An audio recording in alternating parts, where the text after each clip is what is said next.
On my 72nd birthday, I did not get a cake or a warm hug from my only daughter. Instead, I got a front row seat to my own erasure, standing in the freezing rain outside the finest restaurant in Chicago. Through the fogged glass window, I watched my son-in-law raise a glass of vintage champagne in a toast. He was sitting at my table. He was drinking my wine. And he was celebrating the fact that he had just successfully convinced the world that I, Ezekiel Vance, was losing my mind. But what he did not know was that the shivering valet parking attendant standing next to me had just overheard a phone call that would hand me the keys to destroy them all. Before I tell you how a 72-year-old man brought down a corrupt empire with nothing but a whisper.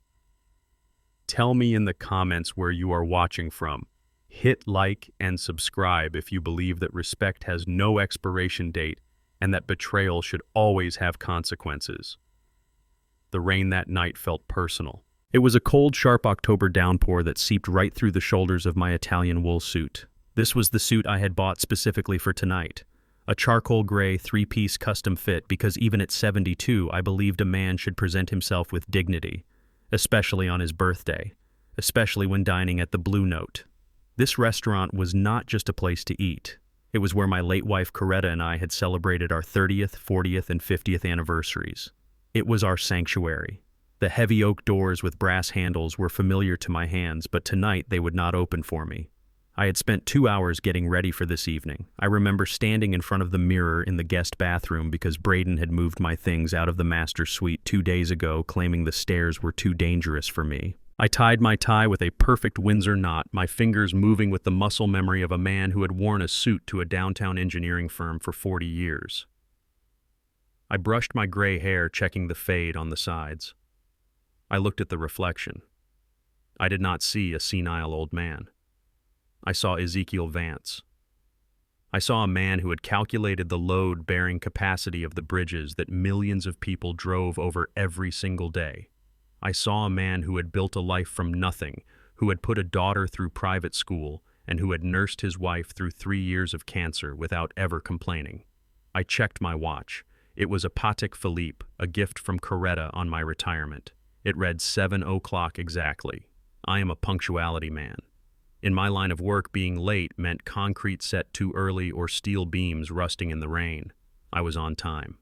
I reached for the handle, my heart fluttering with a mix of anticipation and the quiet grief that always accompanied these milestones without Coretta. I wanted to sit at our table. I wanted to order the sea bass she loved. I wanted to close my eyes and pretend for just 1 hour that she was sitting across from me telling me to stop worrying about the bill. But before my fingers could graze the brass, the door swung open from the inside. It was not to welcome me. It was to block me. The manager, a man named Julian, whom I had tipped generously for 2 decades, stepped out. He did not look me in the eye. He looked at my shoes, then at the space above my left shoulder. "I am sorry, Mr. Vance." Julian said, his voice tight with rehearsed professional regret. "We cannot seat you tonight." I frowned, checking my watch again. "I am on time, Julian," I said, my voice steady. "The reservation is under Vance. Table 4 by the window. The same table I have requested for 20 years. You know this, Julian. You know today is my birthday." Julian shifted his weight, shifting from foot to foot. "It is not about the time, sir. We received a call. Your daughter Nia contacted us an hour ago. She informed us that you are having an episode." The word hung in the damp air between us like a physical blow. "Episode. She explained that you are in the aggressive stage of your condition." Julian continued, finally meeting my eyes with a look of pity that burned worse than anger. "She said it would be unsafe for the other guests and for you to be in a crowded environment. She canceled your reservation, Mr. Vance." I stood there, the rain dripping from the brim of my hat onto my nose. I felt a tightness in my chest. Aggressive stage. Condition. These were words Braden had started using a month ago. He would whisper them to neighbors when he thought I was napping. He would say them to the pharmacist when he picked up my prescriptions. He was planting seeds. And now those seeds had grown into a wall that was blocking me from my own life. "Julian," I said, stepping forward, my voice dropping an octave to that low rumble I used to use in boardrooms when contractors tried to cut corners. "Do I look like I am having an episode? I am wearing a $3,000 suit, and I can tell you the vintage of the Cabernet on your specials list from memory. Open the door." Please do not make a scene, Julian pleaded, taking a step back but keeping his body firmly in the doorway. Nia was very specific. She said if you showed up, we were to gently turn you away for your own dignity. She is inside right now, Mr. Vance. She said she is handling family business. Inside. My daughter was inside. I looked past Julian through the large tempered glass window that faced the street. Table 4 was the best seat in the house. It offered a view of the city skyline, the very skyline I had helped build, and there they were. Nia, my beautiful Nia. She was wearing the pearl necklace I gave her for graduation. She looked radiant, laughing at something her husband said. And Braden, my son-in-law, the man who called himself a venture capitalist, but who I knew was nothing more than a gambler in a tailored suit. He was leaning back in my chair, the chair I always sat in, looking like a king who had just conquered a new territory. They were eating the seafood tower, Coretta's favorite. A flash of heat surged through my chest, bypassing the cold rain. This was not a misunderstanding. This was a coup. I recalled the last week, the sudden concern Braden had shown for my health, the special herbal tea he insisted on making me every evening, the dizziness that followed. The morning I woke up and could not remember signing the stack of insurance papers Braden had put in front of me. Just routine updates for your health coverage, Dad, he had said, smiling that shark smile. I realized now, standing on the wet pavement, that those were not insurance papers. I pressed my hand against the cold glass. Nia glanced out the window. For a second, our eyes locked. I expected to see shame. I expected to see her jump up and run to the door. Instead, she looked at me with a detached sorrow, the kind you give a stray dog you cannot feed. Then she turned back to Braden and he poured more champagne into her glass. She took a sip. She chose him. My daughter chose the shark over the man who taught her how to walk. Mr. Vance, please, Julian said softly. Go home. Do not make us call the authorities. Nia said you might get confused and violent. Violent. They had painted me as a monster to steal my seat at the table. I turned away from the door. My dignity would not allow me to scream. Not here. Not where Coretta and I had shared so many quiet moments. I walked down the steps, the water sloshing over my polished leather shoes. I felt old. For the first time in my life, I felt truly elderly, defeated. Maybe they were right. Maybe I was just a relic taking up space. Maybe I should just go back to the basement room Braden had moved me into and wait for the end. I stood under the awning of the valet stand waiting for a taxi because I knew my car keys were missing. Braden had taken them yesterday, saying he needed to move my car for street cleaning. He never brought them back. Excuse me, sir. The voice was low, barely audible over the drumming of the rain. I looked up. It was the valet attendant, a young black man, maybe 30 years old. I had seen him here before, but I had never really looked at him. He was soaked through his cheap uniform jacket, shivering slightly. His name tag read, Marcus. I do not have a car ticket, son, I said, staring blankly at the street. My family took my car. I know, Sir Marcus said. He stepped closer, checking over his shoulder to make sure Julian was back inside. He held a large black umbrella over my head, shielding me from the downpour. I should not be telling you this, Marcus whispered, his eyes intense and intelligent. I have got a little girl at home and I cannot afford to lose this job. But what that man inside is doing, it is not right. I looked at him sharply. The fog in my brain cleared instantly. The engineer was back online. What are you talking about, Marcus? The guy inside, the one with the blonde hair, Braden. Marcus leaned in closer, his voice dropping to a hush. He came out here 10 minutes ago to smoke. He was on the phone. He did not think I was listening because I was parking a Jaguar, but I heard him. I held my breath. What did he say? He was talking to a realtor, Marcus said. He said the guardianship papers went through this afternoon. He said the old man is officially incapacitated. My fists clenched at my sides. But that is not all, Marcus continued, and I saw a flicker of anger in his own eyes. He told the realtor to list your house on the market at 8 a.m. tomorrow morning. He said to price it 20% below market value for a cash quick sale, he said. Marcus hesitated, looking pained. Say it, son. He said he needs the cash by Friday to cover a margin call or he is a dead man. He is selling your house out from under you while you are still sleeping in it, sir. The world stopped spinning. The rain went silent. It all clicked into place. The dizziness, the papers, the scene tonight. It was not just about humiliation. It was a robbery. Braden had gambled away his own money and now he was liquidating my life to cover his debts. And Nia, my poor foolish Nia, was letting him do it, believing his lies about my mental health. They thought I was a senile old man who would go home, drink his warm milk, and sleep while they sold the roof over his head. They thought Ezekiel Vance was a structure that had lost its integrity, ready to be demolished. I looked at Marcus.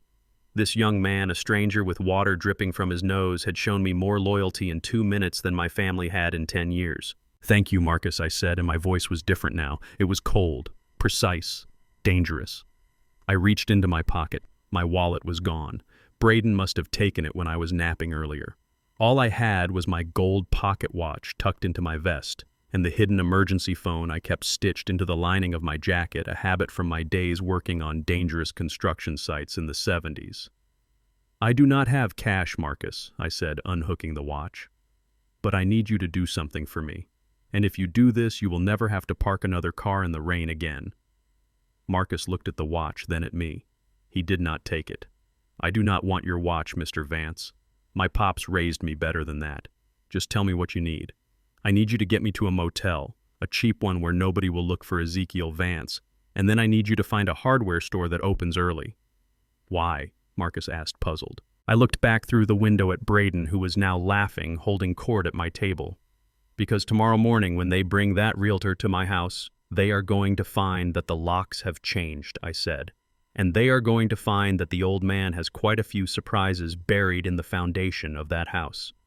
I pulled out the burner phone from the lining of my jacket. The battery was at 12%, just enough to make one call. Not to the police, not to a doctor, but to the one person Braden feared more than bankruptcy. "Let us go, Marcus. The game has just started." As I walked away from the blue note, I did not look back at my daughter. I was done being a father. Tonight, I was an engineer again, and I was about to dismantle their lives brick by brick. The taxi ride to the house that I had built with my own 2 hands was silent. The only sound was the rhythmic thumping of the windshield wipers fighting a losing battle against the storm. Marcus sat in the front seat next to the driver, his eyes scanning the road with the alertness of a soldier. I sat in the back, clutching my burner phone like a lifeline. My mind was racing not with fear, but with calculations. I was treating the situation like a bridge that was about to collapse.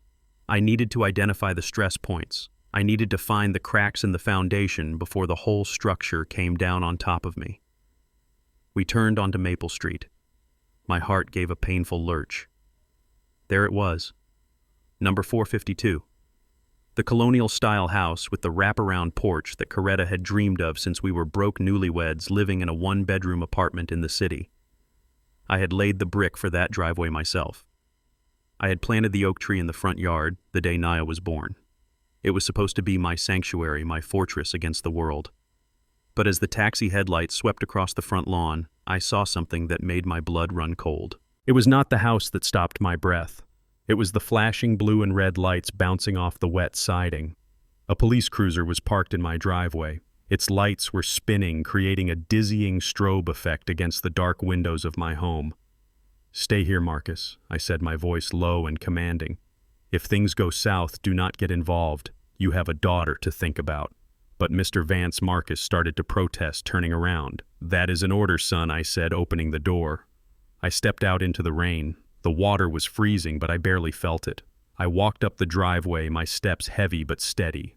A police officer was standing on my porch. He was young, white, with a buzz cut and a face that looked like he was trying too hard to appear authoritative. Beside him stood Braden. My son-in-law had somehow beaten me here. He was still wearing his tuxedo from the restaurant, but he had taken off the jacket to look more sympathetic. He was leaning against the doorframe of my house, arms crossed, looking for all the world like a concerned homeowner dealing with a trespasser. Naya was nowhere to be seen. Cowardice runs deep in that marriage. "Sir, I need you to stop right there," the officer said, placing a hand on his belt, not drawing his weapon, but signaling that he could. I stopped at the bottom of the steps. I looked up at them. "I am Ezekiel Vance," I said, my voice booming over the sound of the rain. "And I would like to know why there is a police officer blocking the door to my own home." Braden sighed, a loud theatrical sound meant for the officer's benefit. "Officer Miller, this is what I was telling you about. He gets confused about who owns what. It is really tragic." Officer Miller stepped down one step, coming closer to me. He held a clipboard in his hand, protected by a plastic cover. "Mr. Vance, your son-in-law here has shown me some paperwork. It states that as of this afternoon, he has emergency guardianship over you and your estate due to medical incapacity. The words hit me harder than a physical blow. Guardianship. That was a legal nuclear weapon. It stripped a person of their rights to vote, to spend money, to choose where they lived. It turned a grown man into a child in the eyes of the law. That is impossible, I said, fighting to keep my voice steady. I have never been declared incompetent. I am a retired structural engineer. I do the Sunday crossword puzzle in pen. Let me see that paper. Officer Miller hesitated, then held the clipboard out to me. I squinted through the rain and the dim porch light. The document was real. It had the seal of the county court. It was dated today. But my eyes were drawn to the bottom of the page. There was a signature there, a shaky, uneven scrawl that looked vaguely like mine. I stared at that signature and suddenly the memory hit me. It crashed into my mind with the force of a freight train. It was last Tuesday. I had been sitting in the kitchen feeling fine reading the newspaper. The sun was streaming through the bay window, illuminating the dust motes in the air. Braden had come in smiling that rare smile he saved for when he wanted something. He had made me a cup of tea. An herbal blend, he said. Something to help with your blood pressure, Dad. I remembered the taste. Bitter. Earthy. It had a metallic tang that lingered on the back of my tongue. He had put a lot of honey in it to mask the flavor. I had commented on it. Why is it so sweet, Braden? He had just laughed and said he wanted to make sure I enjoyed it. 20 minutes later, the room had started to spin. My hands had felt heavy like they were made of lead. I could not focus my eyes. The newspaper letters started to swim together like black ants on the page. I tried to stand up, but my legs felt like jelly. Braden had been there instantly, guiding me back into the chair. Easy. Dad, easy. He had said, his voice swimming in my ears. You are just having a dizzy spell. Drink some water. Then he had put a stack of papers in front of me. Just insurance updates, Dad, he had said. We need to sign these so your coverage does not lapse. The deadline is today. Just sign here and here. I will guide your hand. I had trusted him. God help me. I had trusted the man who married my daughter. I thought I was signing for health insurance. I was signing away my freedom. I was signing my own death warrant. He drugged me, I whispered. I looked up at Officer Miller. The anger was rising now, hot and suffocating. He drugged me last Tuesday. That signature is from when I was under the influence of something he put in my tea. This is fraud. This is criminal. Officer Miller looked uncomfortable. He glanced back at Braden. See, Braden said, shaking his head sadly. Paranoia. The doctors warned us about this. He thinks everyone is poisoning him. It is part of the dementia. He thinks the mailman is a spy, and he thinks I am trying to hurt him. Mr. Vance, the officer said, taking the clipboard back. I am not a judge. I cannot determine if this is fraud. All I know is that this is a valid court order, and it says that Mr. Braden holds the power of attorney and makes decisions regarding your residence. He has requested that you remain on the premises, but he says you have been becoming violent in the main living areas. Violent. I had never raised a hand to anyone in my life except in self-defense. So here is how it is going to be, the officer continued. You can go inside. But Mr. Braden says the master bedroom is off limits for your safety. He has prepared a room for you downstairs. Downstairs. He meant the basement, the finished basement that we used for storage. It had one small window near the ceiling and a concrete floor covered by thin carpet. I could smell the expensive cologne he wore, bought with money he had likely stolen from my accounts. Welcome home, Dad, he whispered so only I could hear. Try not to break anything. I walked into the foyer. The house smelled the same lemon polish and old wood, but it felt different. It felt hostile. I looked toward the stairs leading up to the second floor to the master bedroom where Coretta and I had slept for 30 years.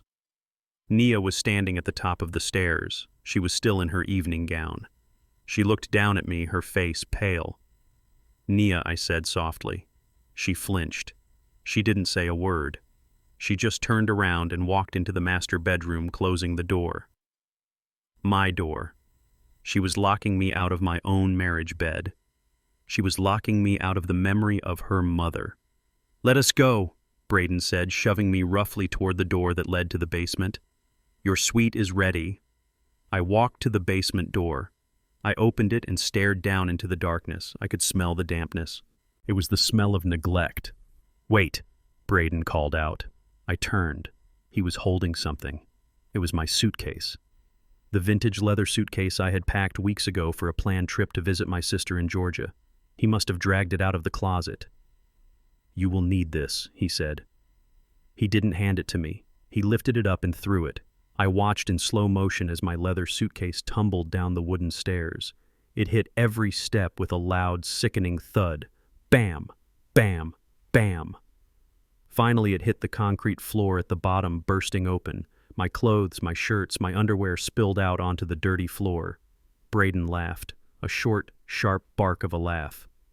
"Get comfortable, old man," he said, leaning over the railing, his face twisted into a mask of cruelty that he no longer bothered to hide from the police officer outside. "And do me a favor. Stay quiet tomorrow morning." Why, I asked, my hand gripping the doorknob so hard my knuckles turned white. "Because the buyers are coming at 9 a.m., Braden said, checking his watch. "I am selling the house as is. Cash offer. They want to tear it down and build condos, so do not ruin this for me. If you make a peep, I will have you committed to the state asylum so fast your head will spin." He slammed the door in my face. I heard the lock turn. Click. I was a prisoner in the house I had built. I walked slowly down the stairs, picking up my clothes one by one. I found a photo of Coretta that had fallen out of the side pocket. The glass of the frame was cracked right across her face. I sat down on the cold concrete floor, holding the broken picture. The basement was silent, but inside my head the noise was deafening. He was going to sell my house. He was going to erase my legacy. He thought he had broken me. I looked at the small high window. I could see the tires of the police car pulling away. I was alone. Or so they thought. I reached into my pocket and pulled out the burner phone. Marcus had texted me one word while I was standing on the porch. "Listening." I smiled. A cold, hard smile. Braden thought he had locked me in. But he didn't know that an engineer always knows the weak points of a structure. And he didn't know that while he was throwing my suitcase, I had spotted something in the corner of the basement. A grim relic from the previous owners that I had never thrown away. I stood up and wiped the dust off my knees. I looked at the cracked photo of my wife. "Do not worry, Coretta," I whispered. "They want to sell our home. Let them try. By tomorrow morning, this house is going to be the biggest trap in Chicago." I picked up the phone and dialed Marcus. "Marcus," I said when he answered, "go to the hardware store, but forget the locks. I need you to buy something else." "What do you need?" Mr. Vance Marcus asked. "I need a high-frequency audio emitter and 3 gallons of red paint," I said. "If they want to say I am crazy, let us give them a show." "But Marcus, bring the file. The file. The one I hid in the ductwork behind the furnace 10 years ago," I said, looking at the rusted vent above my head. "It is time to introduce Braden to the real owner of this property." The game had changed. It wasn't about defense anymore. It was about war. The first hour in that basement was not spent in fear. It was spent in a rage so hot I thought it would melt the copper pipes running along the ceiling. I paced the length of the cold concrete floor, measuring the space like a caged tiger, 12 feet by 14 feet. This was my world now. I wanted to scream. I wanted to kick the door until the wood splintered. I wanted to charge upstairs and strangle Braden with his own silk tie. My fists were clenched so hard my fingernails bit into my palms, drawing blood. I was Ezekiel Vance. I had supervised the construction of skyscrapers. I had commanded crews of 200 men. I was not a prisoner. I was a builder. But then the voice of the young valet Marcus drifted back into my mind. "If things go south, do not get involved. You have a daughter to think about." And then I remembered the look on Braden's face, the smug certainty. He wanted me to be violent. He wanted me to scream and pound on the door. If I acted like a raging bull, I would only prove his lie. I would be the aggressive, demented old man he had painted me to be. The police would come back, and this time they would take me to a place with padded walls and heavy sedation. I stopped pacing. I took a deep breath, inhaling the scent of dust and mildew. "I am a structural engineer. You do not fix a cracking foundation by hitting it with a sledgehammer. You stabilize it. You analyze the stress points. You wait." I sat down on the narrow cot they had set up in the corner. It was an old camping cot, probably bought for $20. I closed my eyes. If Braden wanted a senile old man, I would give him the performance of a lifetime. I would become the very thing he claimed I was. I would be invisible. I would be pathetic.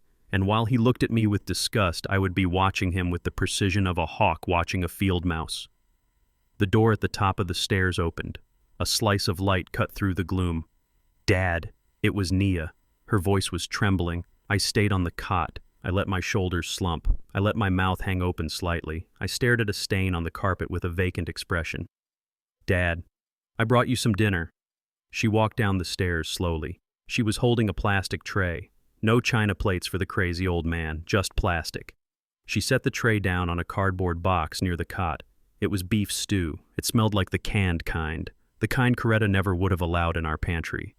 I did not look at her. I kept my eyes fixed on the floor, counting the fibers in the cheap rug.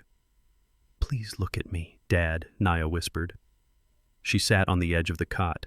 The mattress springs groaned. "I know this seems harsh, but Braden says it is for your own safety. You have been forgetting things. You got aggressive at the restaurant. We just want to make sure you do not hurt yourself." I turned my head slowly. I looked at my daughter. The little girl I used to carry on my shoulders to watch the parade was gone. In her place was a woman who looked exhausted. Her eyes were red-rimmed. She was not wearing her wedding ring. "I am not crazy, Nia," I said, my voice raspy and weak. I dialed down the volume. I made myself sound fragile, like a structure ready to collapse. "I know, Dad," she said, but her eyes darted away. "It is just for a little while, until the doctors can adjust your medication." She reached out to touch my hand. As her sleeve pulled back, I saw it. On her forearm just above the wrist was a bruise. It was not a small accidental bump. It was the distinct shape of finger marks. 4 dark purple welts where a hand had squeezed too hard. My heart stopped. Art. The rage I had felt earlier vanished, replaced by a cold, sickening realization. Braden was not just hurting me. He was hurting her. Suddenly everything made sense. The way she flinched when he moved too fast. The way she agreed with everything he said, no matter how ridiculous. She was not his accomplice. She was his hostage. She was betraying me because she was terrified of him. I wanted to grab her hand. I wanted to ask her, "Did he do this to you?" I wanted to tell her I would kill him. I wanted to be her father again, but I could not. If I showed my strength now, if I showed my clarity, Braden would just tighten the leash on her. He would hurt her more to control me. I had to play the long game. I had to save her by destroying him, and I could only do that from the shadows. So I did the hardest thing I have ever done in my life. I ignored the bruise. "Who are you?" I asked, making my eyes go wide and confused. "Where is Coretta?" Nia sobbed. A choked, painful sound. "Mom is gone, Dad. She died 5 years ago." "Oh," I said, looking back at the floor. "I thought she was making dinner." Nia stood up, wiping her eyes. "I am so sorry, Dad. I have to go back upstairs. Braden gets angry if I stay down here too long." She hurried up the stairs as if the devil himself was snapping at her heels. And maybe he was. 20 minutes later, the door opened again. This time the footsteps were heavy, confident, the footsteps of a man who thinks he owns the earth beneath his feet. "Well, look at this cozy setup," Braden boomed. His voice echoed off the concrete walls. He walked down the stairs holding a glass of scotch in one hand and his smartphone in the other. He was wearing a fresh shirt, crisp and white. He looked at me like I was a piece of trash that had missed the bin. "Eat up, old man," he said, kicking the cardboard box with the plastic tray. "You are going to need your energy. Big day tomorrow." I looked up at him. I started to tremble.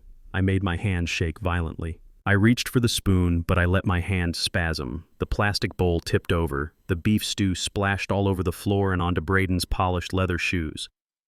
"You stupid old fool," Braden shouted, jumping back. "Look what you did. These are Italian leather." I cowered. I pulled my knees up to my chest. "I am sorry," I whined. "My hands. They won't work." Braden looked at me with pure, unadulterated loathing. "You are pathetic. To think you used to run a company. Look at you. You are just a leaky faucet waiting to be turned off." He pulled a handkerchief from his pocket and wiped his shoe, muttering curses. Then his phone rang. He didn't step outside. Why would he? In his mind, I was just a senile vegetable. I wasn't a witness. I was furniture. He answered the phone on speaker, placing it on the railing while he continued to clean his shoe. "Yeah, talk to me," Braden said. The voice on the other end was slick, fast-paced. It was his broker, or maybe his bookie. "Braden, we have a problem," the voice said. "The Cayman account is still flagged. We cannot move the $2 million until you show a legitimate source of income. The feds are sniffing around the venture fund. I kept my head down, but my ears were wide open. Cayman account. Flagged. Feds. Relax, Braden said, standing up and taking a sip of scotch. I told you I have it handled. The house goes on the market tomorrow at 9. I have a cash buyer lined up. A shell company, developers. They are paying $1.5 million. It is a fire sale. 1.5, the voice asked.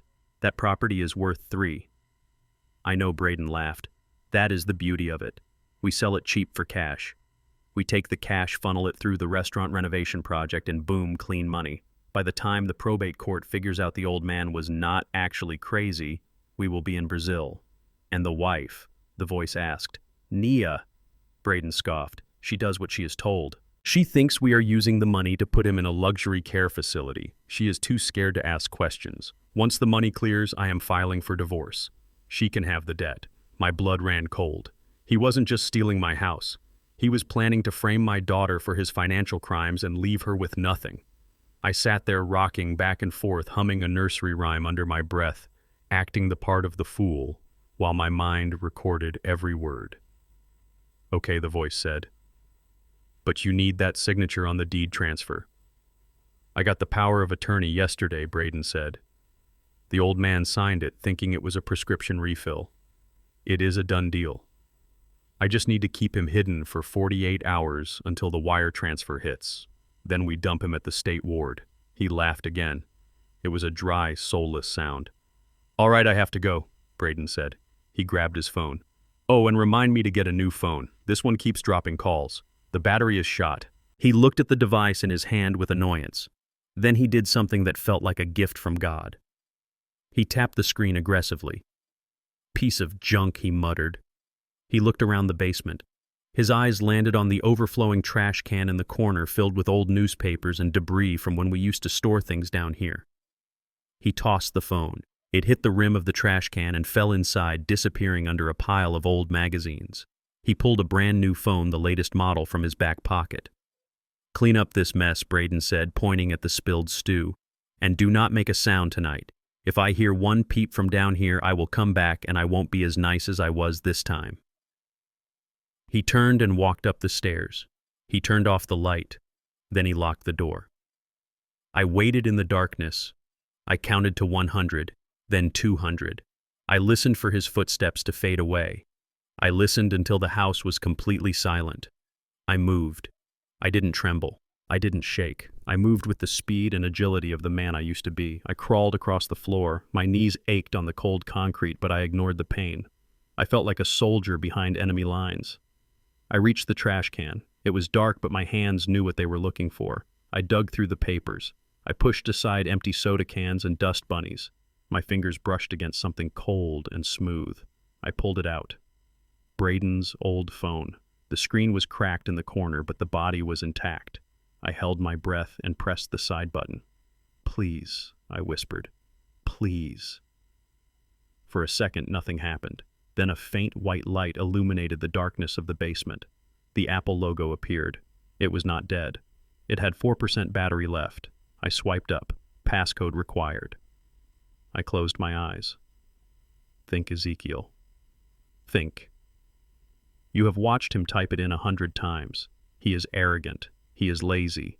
He wouldn't choose a random number. I tried his birthday. Incorrect. I tried the current year. Incorrect. I paused. I thought about the man upstairs. The man who loved money more than people. The man who saw himself as a winner. I typed in one word on the keypad corresponding to the numbers. MONEY 66639. The phone vibrated. The home screen unlocked. There it was. Emails, texts, bank apps, a digital paper trail of every lie he had ever told. I sat in the dark, the blue light of the screen illuminating my face. I was not a prisoner anymore. I was a hunter, and I had the weapon I needed to bring the whole house down. I dialed Marcus' number on my burner phone.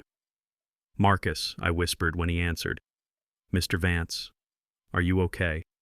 I am better than okay, son, I said, staring at the open email on Braden's screen detailing the wire transfer. Get the paint, I said, and call your friend at the police station, the one you trust. Tell him tomorrow morning at 9 o'clock he is going to want to be at 452 Maple Street. Why? Marcus asked. Marcus, because I said, a smile spreading across my face for the first time in days. I am about to host an open house that nobody will ever forget. Escaping my own home was not a matter of strength, it was a matter of geometry. At 74 years old, my joints were rusted hinges that protested with every movement, but my mind was still a precision instrument. The basement window was a rectangular aperture situated 7 feet above the concrete floor. It was 12 inches high and 20 inches wide. Small for a man of my stature, but not impossible. The challenge was not just fitting through the hole, it was getting up there without making a sound that would alert the predator pacing the floorboards above my head. I dragged 3 sturdy plastic storage bins from the corner of the room. They were filled with old holiday decorations, remnants of happier times when Nia was a child and Coretta was still alive to hang mistletoe in the hallways. Now they were just steps on a ladder to freedom. I stacked them against the wall, forming a makeshift staircase. Each step I took was a calculated risk. The plastic groaned under my weight, threatening to buckle and send me crashing down to the floor. I froze with 1 foot on the second bin, my heart hammering against my ribs like a trapped bird. Above me, the floorboards creaked. Braden was in the kitchen directly overhead.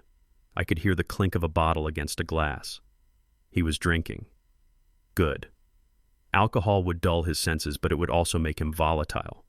If he caught me now, there would be no police, no doctors. There would only be an accident on the stairs. I waited until I heard him walk into the living room before I took the next step. I reached the window. The latch was painted shut years ago, a mistake I had noted on my mental punch list but never got around to fixing. Now that laziness was my enemy. I pulled a flathead screwdriver from my back pocket, a tool I had swiped from the junk drawer earlier while Nia was cleaning up the spilled stew. I wedged the metal tip into the seam of the frame. I applied pressure, slowly increasing the torque. I did not jerk it. I did not force it. I leaned into it, letting physics do the work. There was a sharp crack as the paint seal broke. The sound seemed deafening in the silence of the basement. I held my breath, closing my eyes and praying to a God I hadn't spoken to in years. I waited for the footsteps above to stop. They didn't.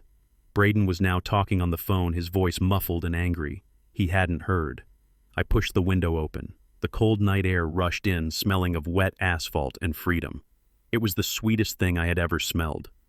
Now came the painful part. I had to lift my 74-year-old body up and through that narrow opening.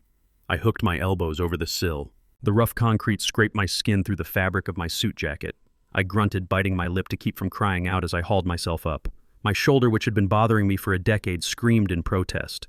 I squeezed my head and shoulders through first. The rain hit my face instantly. I wriggled my torso, twisting my hips to clear the frame. It was a painful, undignified exit for a man who used to walk into boardrooms with a briefcase, but dignity was a luxury I could no longer afford. I tumbled out onto the wet grass of the side yard, landing on my shoulder with a heavy thud.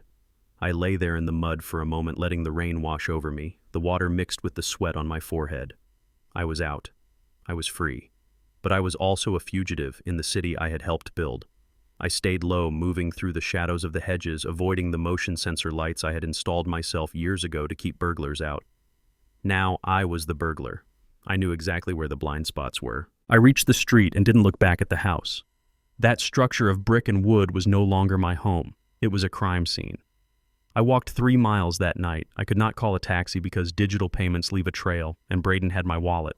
I could not call a friend because Braden would have surely called them all with his story about my dementia. If I showed up at a friend's door, soaking wet and raving about conspiracies, they would just call Nia out of concern. I was a ghost in my own city. My destination was the address Marcus had texted me just before midnight. It was on the south side in a neighborhood where the streetlights were broken and the sidewalks were cracked. I walked past boarded-up storefronts and groups of young men standing on corners who eyed my expensive suit with suspicion.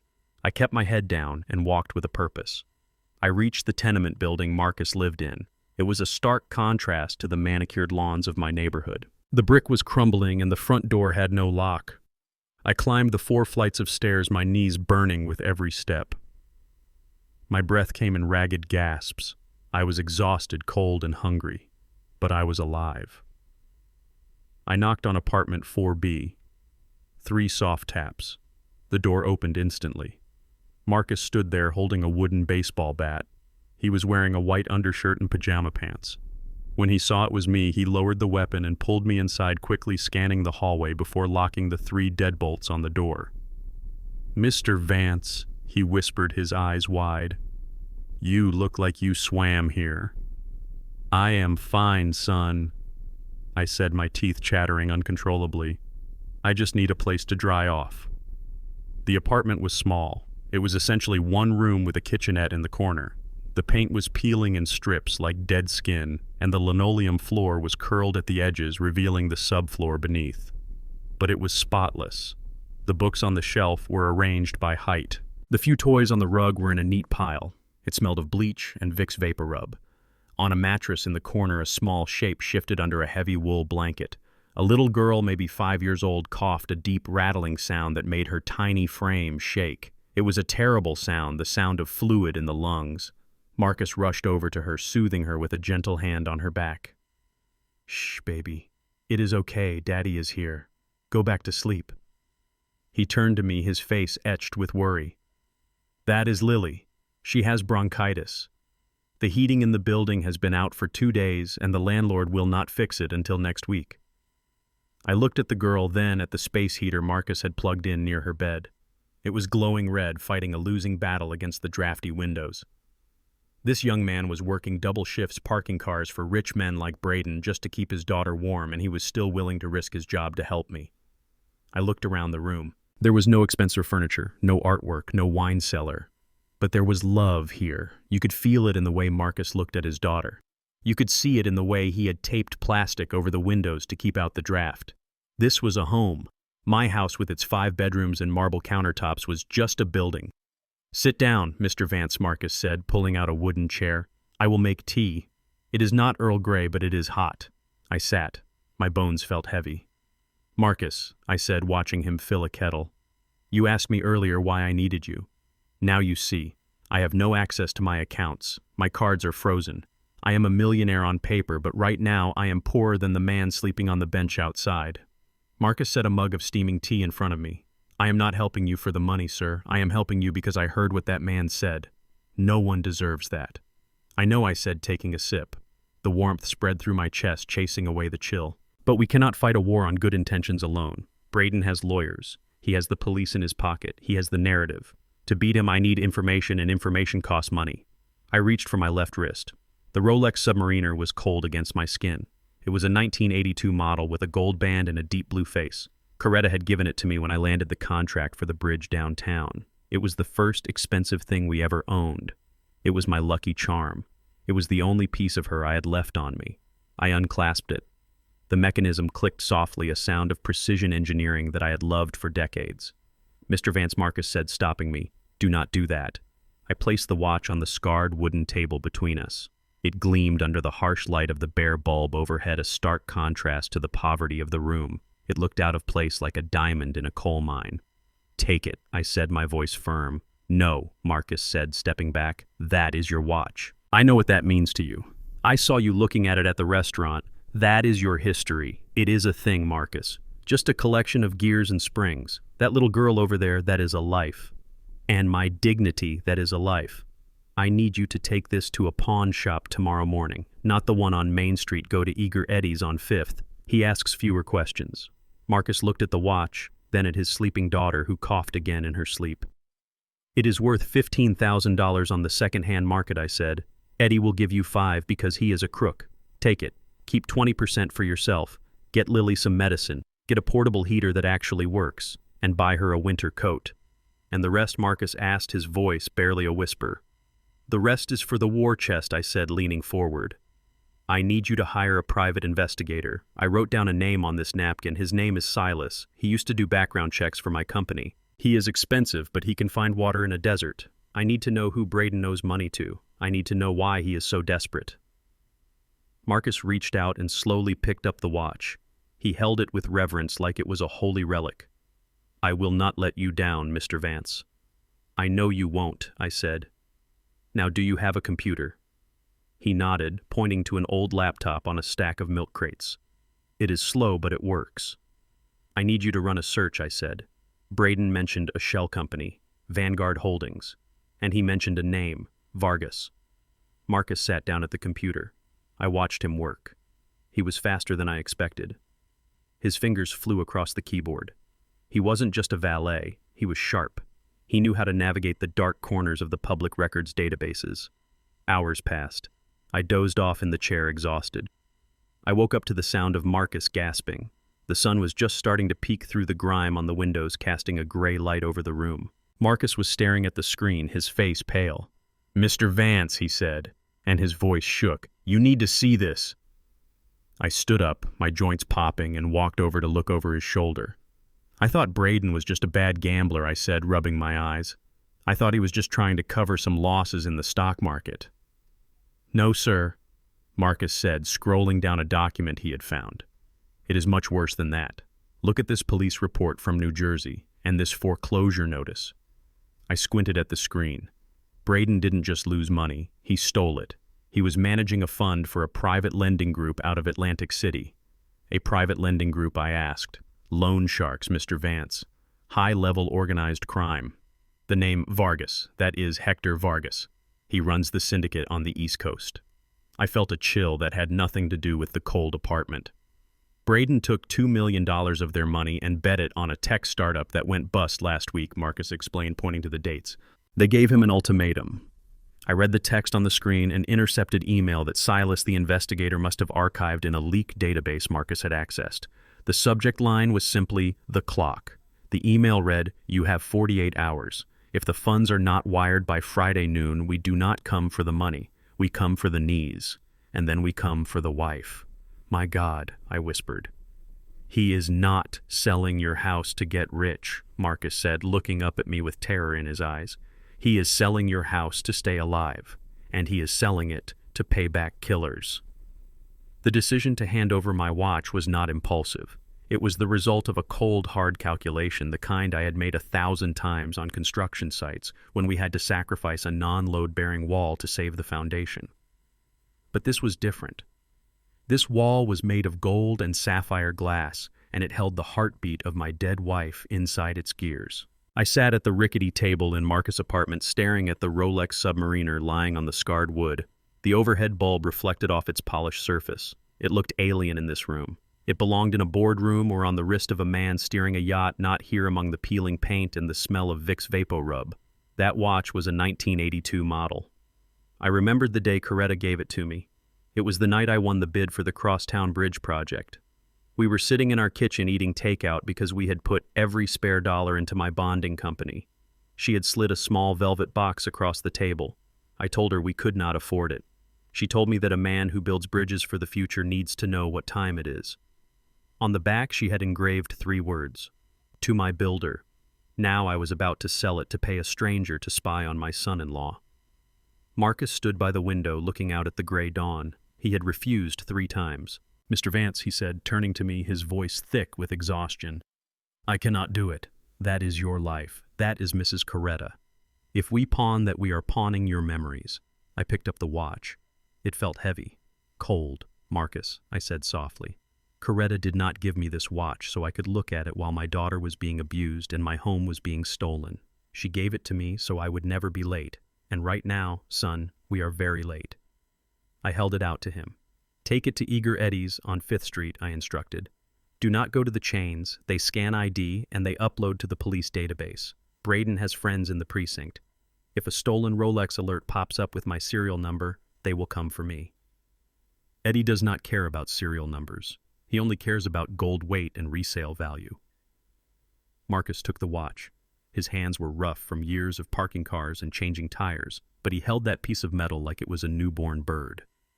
"I will get it back, Mr. Vance," he promised. "I swear on my daughter's life. When this is over, I will go back and buy it out. Just get the money, Marcus," I said, looking away because I could feel tears pricking my eyes and I did not want him to see them. "Get the money and find Silas."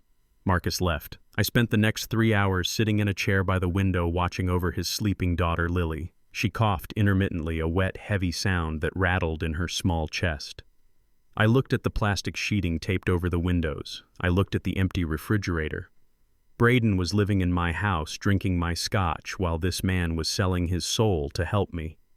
The injustice of it burned in my stomach like acid. When Marcus returned, he looked different. He looked harder. He was carrying a thick brown envelope in a plastic bag with medicine. He sat down opposite me and slid the envelope across the table. He gave me 4,000, Marcus said quietly.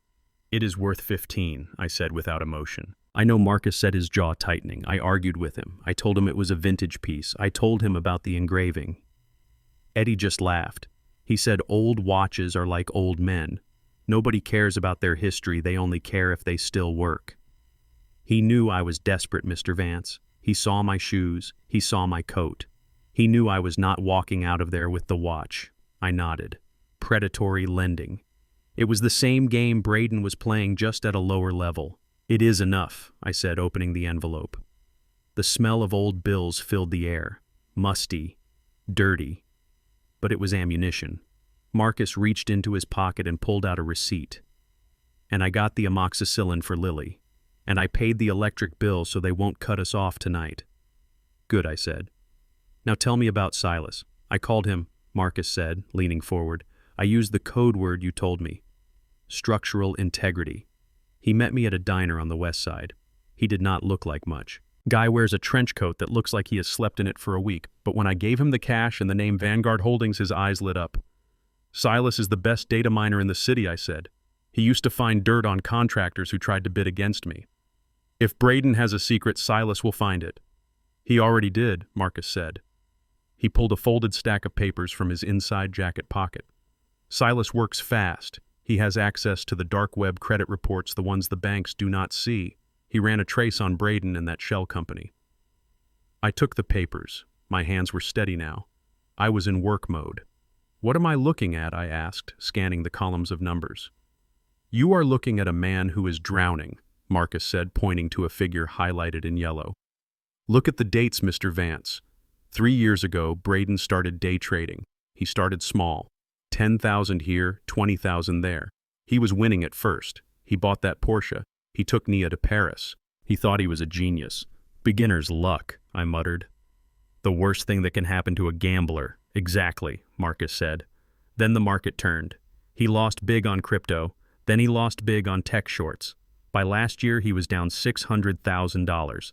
I looked at the number. It was a fortune, but not enough to bankrupt him if he had just stopped. But men like Braden never stop. They double down. He raided your daughter's trust fund, Marcus said, his voice low. I froze. Nia's fund?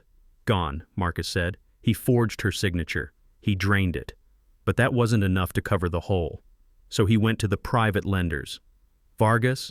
I whispered, remembering the name from the phone I had found. Hector Vargas, Marcus confirmed. He runs a loan shark operation out of a trucking front in New Jersey. They do not charge interest rates, Mr. Vance. They charge VIG, points on the principal, every week. Braden borrowed $2 million to try and win back the $600,000 he lost. He bet it all on a biotech merger that was supposed to be a sure thing. And? The merger was blocked by the FDA last Tuesday, Marcus said. Last Tuesday. The same day he drugged my tea. The same day he forced me to sign the papers. The stock went to zero, Marcus said. Braden lost the $2 million in 4 hours. I leaned back in my chair. The pieces of the puzzle were falling into place with a terrifying click. Braden wasn't just a greedy son-in-law. He was a dead man walking. Silas found an intercepted email, Marcus said, flipping to the last page. It was sent to Braden's encrypted account yesterday morning. I read the text. It was short, brutal. Mr. Braden, the grace period is over. You have 48 hours. If the funds are not wired by Friday noon, we do not come for the money. We come for the knees. And then we come for the wife. For the wife. My hand crushed the paper. He put my daughter in the crosshairs of a cartel. That is why he is selling the house for cash, I realized. He needs $1.5 million to pay the VIG and buy another week of life. He isn't trying to get rich. He is trying to stop them from breaking his legs. And he is willing to throw you in a mental institution and leave your daughter homeless to do it, Marcus said with disgust. I looked at the clock on the wall. It was now Thursday afternoon. The deadline was Friday noon. Less than 24 hours. If he sells the house tomorrow morning, he wires the money and he vanishes, I said, thinking aloud. And once Vargas gets paid, I lose my leverage. I need that debt to hang over him. I need him desperate. So, we stopped the sale, Marcus said. No, I said, standing up. We do not just stop it. We destroy it. I walked over to the corner where Marcus had stacked the supplies we bought. The 3 gallons of red paint, the audio emitter. Braden thinks he is dealing with a senile old man, I said, my voice hardening. He thinks he is dealing with a victim. But he forgot one thing about Ezekiel Vance. What is that? Marcus asked, standing up with me. I built this city, I said. I know how to construct things, but I also know how to tear them down. I looked at the red paint. Tomorrow morning when those buyers walk into my house, they are not going to see a luxury property ready for condos. They are going to see a nightmare. Marcus smiled, a grim determination on his face. I will get the paintbrushes, he said. No brushes, I said. Looking at my hands, the same hands that had built bridges and cradled my wife and now had sold her watch to buy a weapon. We are going to use our hands. If Braden wants a crazy man, let us give him a masterpiece. I touched the empty spot on my wrist where the Rolex used to be. A phantom weight lingered there. Coretta, I whispered to the empty room, I hope you can forgive me, but I am about to make a mess. We waited for nightfall. The sacrifice had been made. The information had been gathered. Now it was time for the war. The next morning I woke up before the sun. I did not wake up as Ezekiel Vance, the respected engineer. I woke up as the monster Braden needed me to be, the madman, the burden, the chaotic element in his perfectly ordered fraud. Marcus had delivered the supplies through the basement window at 3 in the morning. 3 gallons of bright red latex paint. I spent an hour opening the cans and pouring them into a large plastic bucket I had found in the laundry corner. The smell of the chemicals filled the small room, sharp and acrid, stinging my nose, but to me it smelled like ammunition. It was the smell of a construction site before the finish work begins. It was the smell of change. I dipped my hands into the thick red liquid. It was cold and slimy against my skin. It felt like blood. I smeared it on my face, covering my cheeks, my forehead, my chin. I matted it into my gray hair until it stood up in stiff crimson spikes. I smeared it on my expensive dress shirt, ruining the Egyptian cotton that I had ironed so carefully just 2 days ago. I looked at myself in the cracked mirror propped against the water heater. I did not recognize the man staring back. He looked wild. He looked dangerous. He looked exactly like the nightmare Braden was terrified of. At 9 o'clock sharp, I heard the heavy front door open upstairs. The sound echoed through the floorboards, vibrating in the dust that floated in the basement air. Braden was putting on his best performance. I could hear his voice dripping with false charm, loud and confident. Welcome, welcome, please come in. The structure is solid pre-war construction. They do not build them like this anymore. I heard other voices, a man and a woman. They did not sound like a young couple looking for a starter home. They sounded crisp, professional, and detached. They sounded like money. We are very interested in a quick close, the man said, his voice booming with the entitlement of someone who is used to getting what he wants. We are looking to convert the lot into luxury condos. The zoning board is already on our side. The location is prime, but the house itself, well, it is dated. Dated. My hands clenched into fists, sending droplets of red paint flying onto the concrete floor. That house was not dated. It was timeless. I had hand-picked the oak for the floors. I had installed the crown molding myself, teaching a young Braden how to hold a level back when I still thought he was worth teaching. Now they wanted to tear it down. They wanted to erase 50 years of history to build glass boxes for yuppies. Over my dead body. I heard their footsteps moving through the living room. Click-clack, click-clack. The woman's heels on the hardwood floor sounded like gunshots. Braden was rushing them. He was nervous. I could hear the accelerated tempo in his speech. The living room has great light, Braden said quickly, and the kitchen was renovated 5 years ago. But let us look at the backyard. The lot size is really the selling point here. Actually, the woman interrupted, her voice sharp. We need to check the foundation. Structural integrity is key for the teardown permit. If the basement is dry, we can start demolition next month. I heard the pause, the hesitation. Braden was blocking the way. The basement is just storage, Braden said, his voice jumping an octave. Nothing to see down there, really, just old boxes. And honestly, the stairs are steep. I would hate for you to trip. Mr. Braden, the man said, impatient now, we are developers. We have seen steep stairs. Show us the basement. I moved into position. I crouched at the bottom of the wooden staircase. I did not stand. A man standing is a man. A man crawling is an animal, a beast. I wanted them to see a beast. I heard the knob turn. The old brass mechanism clicked, the door opened, or light flooded the stairs, dust motes danced in the sudden beam. This was my cue. I started to moan. It was a low, mournful sound that started deep in my chest and vibrated in my throat. It sounded like the wind howling through a broken window. What on earth? The woman gasped. I started to climb. I crawled on all fours, my hands slapping the wooden steps with wet, squelching sounds. Slap, slap, slap. I dragged my left leg as if it were broken. I wanted to look broken. I wanted to look like something that had been discarded and forgotten in the dark. I emerged from the shadows at the bottom of the stairs into the light of the hallway. My face was a mask of red paint. My eyes were wide, unblinking, manic. I looked up at them. Braden's face went from charming host to absolute horror in a split second. His jaw dropped. His eyes bulged. He looked like he had seen a ghost, and in a way he had. He was seeing the ghost of his own conscience coming to haunt him. "I see the demons!" I shrieked, pointing a red, dripping finger at the woman in the white pantsuit. "The walls are bleeding. Can you not see the blood? It is everywhere." "Jesus Christ," the man shouted, backing away and knocking into a vase on the entry table. It fell and shattered. Crash. I stood up then. I grabbed the pristine white railing of the staircase with my paint-covered hands. I squeezed hard, leaving bright red handprints on the wood. I pulled myself up, swaying on my feet like a drunkard. I started to sing. Not a song of welcome, but a twisted, discordant version of a nursery rhyme I used to sing to Nia when she was sick. But I changed the cadence. I made it slow, guttural. Ring around the rosy, pocket full of posies, ashes, ashes. We all fall down. I lunged toward the buyers. "Get him away from me!" the woman screamed, clutching her designer bag to her chest as if it could protect her from madness.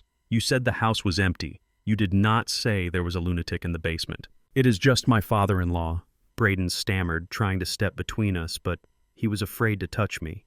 He was afraid of the paint. He was afraid of the mess. He held his hands up in a futile gesture of surrender. He is having a bad day. He is usually very quiet. A bad day." The man yelled, his face turning red. "He looks like a crime scene. Is that blood? Is he hurt?" "It is paint," Braden cried. "It is just paint. He is an artist. He is confused." "I am not confused," I roared. My voice was the voice of judgment. "I see the fire. The fire is coming for the liars. The fire is coming for the thieves. Burn, burn, burn." I grabbed a handful of paint from the bucket I had dragged up with me and threw it against the white wall of the hallway. Splat! A bright red starburst exploded on the wallpaper Coretta had chosen 20 years ago. It pained me to ruin it. It hurt my heart to deface the home I loved. But I knew that sometimes you have to burn a field to save the forest. "We are leaving," the woman said, her voice trembling. "This is insane. We cannot buy this house. There are liability issues. There are health code violations. This man needs a hospital, not a closing date." "Wait, please," Braden begged, chasing them to the door. "I can explain. I can clean this up. I can drop the price another $50,000. Keep your haunted house," the man spat. He grabbed the woman by the arm and they practically ran out the front door. They didn't even look back. They fled as if the house itself was cursed. The heavy front door slammed shut. The silence that followed was heavy, thick, terrifying. I stood there panting, letting the red paint drip onto the carpet. Drip, drip, drip. I had won the battle. The buyers were gone. The sale was dead. But I knew the war was about to get violent. Braden stood facing the door, his back to me. His shoulders were heaving. He stood there for a long time. 10 seconds. 20 seconds. Then he turned around slowly. His face was purple with rage. The veins in his neck were bulging like ropes. His eyes were not the eyes of a family member. They were the eyes of a cornered animal, a wolf that has just realized its leg is caught in a trap. "You stupid old son of a bitch," he whispered. The veneer of civilization was gone. The charming venture capitalist was gone. This was the real Braden, the man who owed money to murderers. He looked at the red handprints on the railing. He looked at the splatter on the wall. He looked at me, covered in the red sludge, standing in the ruins of his plan. "Do you have any idea what you just did?" he asked, his voice shaking. "Do you know how much money walked out that door?" "The demons," I muttered, keeping up the act. "The demons are gone." "Stop it," Braden screamed. "Stop the act." "I know you are in there, Ezekiel. I know you can hear me." He charged at me. He didn't care about the paint anymore. He didn't care about his suit. He grabbed me by the lapels of my jacket and slammed me against the wall. My head hit the plaster with a sickening crack. Stars exploded in my vision. Pain shot down my spine. "I am going to kill you," he snarled, his hands moving to my throat. "I am going to finish what nature is taking too long to do." He squeezed. His thumbs dug into my windpipe. I gasped for air, my hands clawing at his wrists. But I was 74 and he was 35 and desperate. The edges of my vision started to go black. I saw spots of light dancing in the darkness. I could smell the alcohol on his breath. I could see the madness in his eyes. He was actually going to do it. He was going to strangle me right here in my own hallway. "Braden, stop." It was Nia. She had come running from the kitchen, attracted by the shouting. She stood at the end of the hallway, her hands over her mouth. "Let him go," she screamed. "You are killing him." Braden ignored her. He tightened his grip. "Die, you old burden," he grunted. Just die." Nia threw herself at him. She grabbed his arm, pulling with all her weight. She was small, but she was fueled by panic. "He is my father, Braden," she shrieked. "If you hurt him, I swear to God I will call the police myself. I do not care what you do to me, but leave him alone." Braden froze. The threat of the police pierced through his rage. He knew he couldn't have cops here. Not with the drugs in his system, not with the loan sharks watching. He looked at Nia, then at me. He released his grip. I slid down the wall, coughing, gasping for air, my throat burning like I had swallowed fire. I huddled on the floor, clutching my chest. Fine, Braden spat, straightening his jacket, which was now smeared with red paint. "You want him alive? Fine. But he is not staying here." He pulled out his phone. His hands were shaking so hard he almost dropped it. "Get the car ready, Nia," he barked. "Where are we taking him?" Nia asked, sobbing as she crawled over to check on me. She touched my face, her fingers coming away red. "To St. Jude's," Braden said. Nia froze. She stopped crying. She looked up at him with wide, terrified eyes. "No, Braden," she whispered. "Not St. Jude's. That place is... It is a warehouse for the dying. They have violations. They tie people to beds. I read the reports. Dad will die in there. It is cheap, and they take emergency admissions without questions," Braden said, dialing a number. "If he wants to act like a maniac, he can live with the maniacs. I am clearing this house out tonight. The next buyer who walks through that door will see an empty basement." He looked down at me with cold, dead eyes. "You bought yourself 24 hours, old man. Enjoy them. Because tomorrow you go to hell." He turned and stormed off to the kitchen to pour himself a drink. Nia sat there, holding me, crying into my paint-stained shoulder. "I am sorry, Dad," she whispered over and over again. "I am so sorry." I wanted to tell her it was okay. I wanted to tell her to be strong, but I just wheezed and closed my eyes, playing the part. But inside my mind was racing. St. Jude's. If he moved me there, I would be sedated and locked away. I would lose my access to the house. I would lose the game. I had to act fast.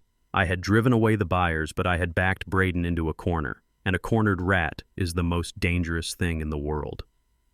The clock was ticking louder now. I had until tomorrow morning to spring the trap, or I would disappear forever behind the walls of an asylum. The game of cat and mouse was over. Now it was kill or be killed. The slam of the front door echoed through the hallway like the closing of a coffin lid. The buyers were gone. Their luxury sedan peeled away from the curb with a squeal of tires that sounded like an animal in pain, leaving silence in its wake.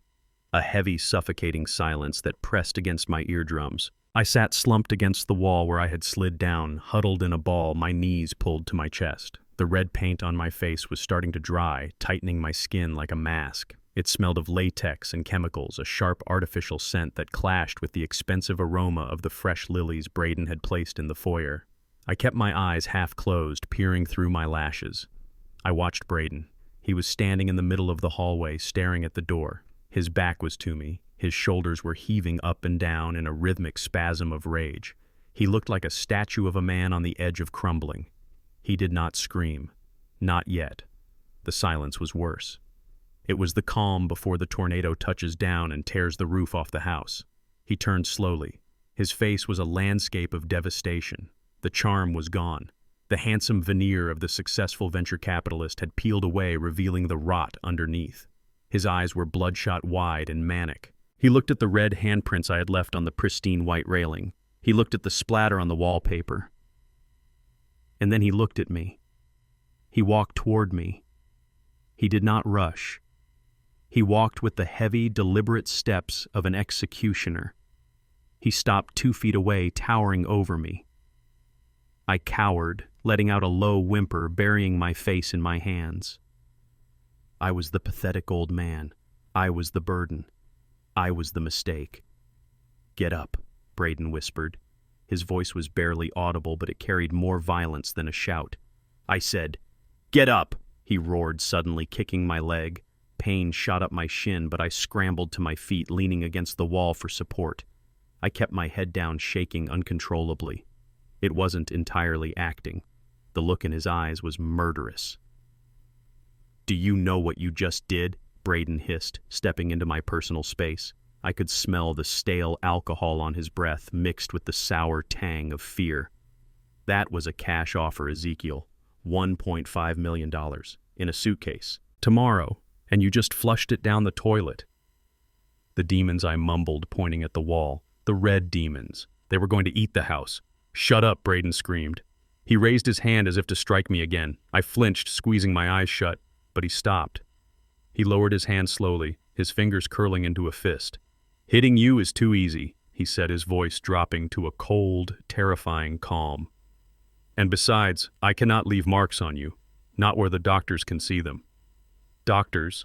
I asked, looking up at him with innocent confusion. "Yes," Braden said, a cruel smile spreading across his face.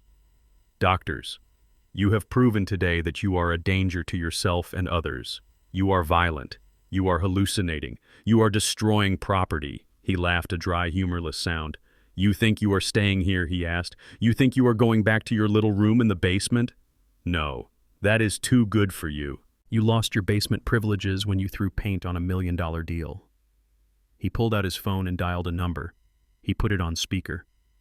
"Hello," Braden said, his voice shifting instantly to a tone of desperate concern. "Is this St. Jude's admission office?" "Yes, this is Braden Vance. I spoke to you last week." "Yes. It has happened. My father-in-law, he has had a complete psychotic break. He is violent. He thinks the walls are bleeding. I cannot keep him in the house anymore. I have a young wife. We are terrified." St. Jude's. The name hit me like a bucket of ice water. I knew St. Jude's. Every structural engineer in the city knew St. Jude's. It was a crumbling brick fortress on the edge of town, built in the 50s and never renovated. It was a state-funded facility for the indigent and the severely mentally ill. I had inspected the roof there 10 years ago. I remembered the smell, urine and bleach and boiled cabbage. I remembered the screams echoing in the hallways. I remembered the patients tied to beds with leather straps, their eyes vacant from heavy sedation. It was not a hospital. It was a waiting room for death. "Please," I whispered, breaking character for a second because the fear was so real. "Not there. Braden, please. Not there." Braden ignored me. "Yes, tomorrow morning," he said into the phone. "The transport van? Perfect. 8 a.m. Yes, I have the guardianship papers signed. I have the medical power of attorney. Do whatever you have to do. Sedate him heavily. Just get him out of here." He hung up the phone. He looked at me with triumph. "Did you hear that, Ezekiel?" he asked. "Tomorrow morning at 8 a.m. you are leaving, and you are never coming back. You are going to die in there. And the best part? Nobody will believe a word you say, because by the time you wake up from the cocktail of drugs they give you, your brain really will be mush." "No!" It was Nia. She had been standing in the doorway of the kitchen listening. She ran forward, grabbing Braden's arm. Her face was pale, her eyes wet with tears. "Braden, you cannot do that," she cried. "You cannot send him to St. Jude's. That place is a hellhole. They have lawsuits, Braden. People die there from neglect." Braden shook her off like she was a fly. "Do you have a better idea, Nia?" he snapped. "Because unless you have $2 million hidden in your dress, we are out of options. The buyers are gone. The cash is gone." "We can find another way," Nia pleaded. "We can sell the cars. We can sell my jewelry. We can—" "Your jewelry is fake." Nia. Braden laughed, cruel and sharp. "I sold the real diamonds 6 months ago and replaced them with cubic zirconia. You did not even notice." Nia gasped, clutching her necklace. "What? And the cars?" "The cars are leased. Braden shouted, losing his composure. We own nothing, Nia. Nothing. The only asset we have is this house. And this vegetable just ruined the only chance we had to sell it before Friday. He pointed a shaking finger at me. He has to go. Braden raged. If he stays here, he will ruin the next showing. I am calling the realtor back. I will tell them I have removed the problem. I will beg them to bring the buyers back tomorrow afternoon. But he has to be gone. But St. Jude's Nia sobbed, looking at me with devastation. He is my father, Braden. He built this house. You cannot throw him away like trash. Watch me, Braden snarled. He grabbed Nia by the shoulders. He squeezed hard. I saw her wince. Listen to me, he hissed, his face inches from hers. You think I am the bad guy? I am the only thing standing between you and the street. If I do not get that money by Friday noon, do you know what happens? Do you think the bank just sends a letter? No. The people I owe money to, they do not write letters. They send men with baseball bats, and they do not care that you are a woman. Nia went still. She stared at him, realizing for the first time the true depth of the danger. So you have a choice, Braden whispered, dangerous and low. You can cry for your daddy and we both end up dead in a ditch. Or you can let me handle this. We send him away, we sell the house, we pay the debt, and we live. Nia looked at me. I was slumped against the wall, covered in red paint, looking like a broken doll. I wanted to tell her to run. I wanted to tell her to call the police. But I saw the fear in her eyes. It was a primal, paralyzing fear. She was broken. He had broken her spirit completely. I am sorry, Dad, she whispered, her voice barely a breath.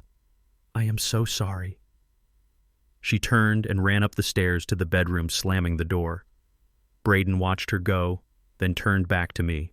He adjusted his cuffs. See, he said calmly, even your daughter knows it is over. He grabbed me by the collar of my ruined shirt and hauled me to my feet. He was strong, fueled by adrenaline and desperation. He dragged me toward the basement door. Get down there, he ordered. I stumbled toward the darkness. I paused at the top of the stairs, looking back at him. Why, I asked, letting a moment of clarity slip through. Why do you hate me so much? Braden looked at me. For a second, the mask dropped completely. Because you have everything I never had, he said, his voice dripping with venom. You have respect. You built something real. I have spent my whole life pretending to be you, and I am tired of pretending. He shoved me.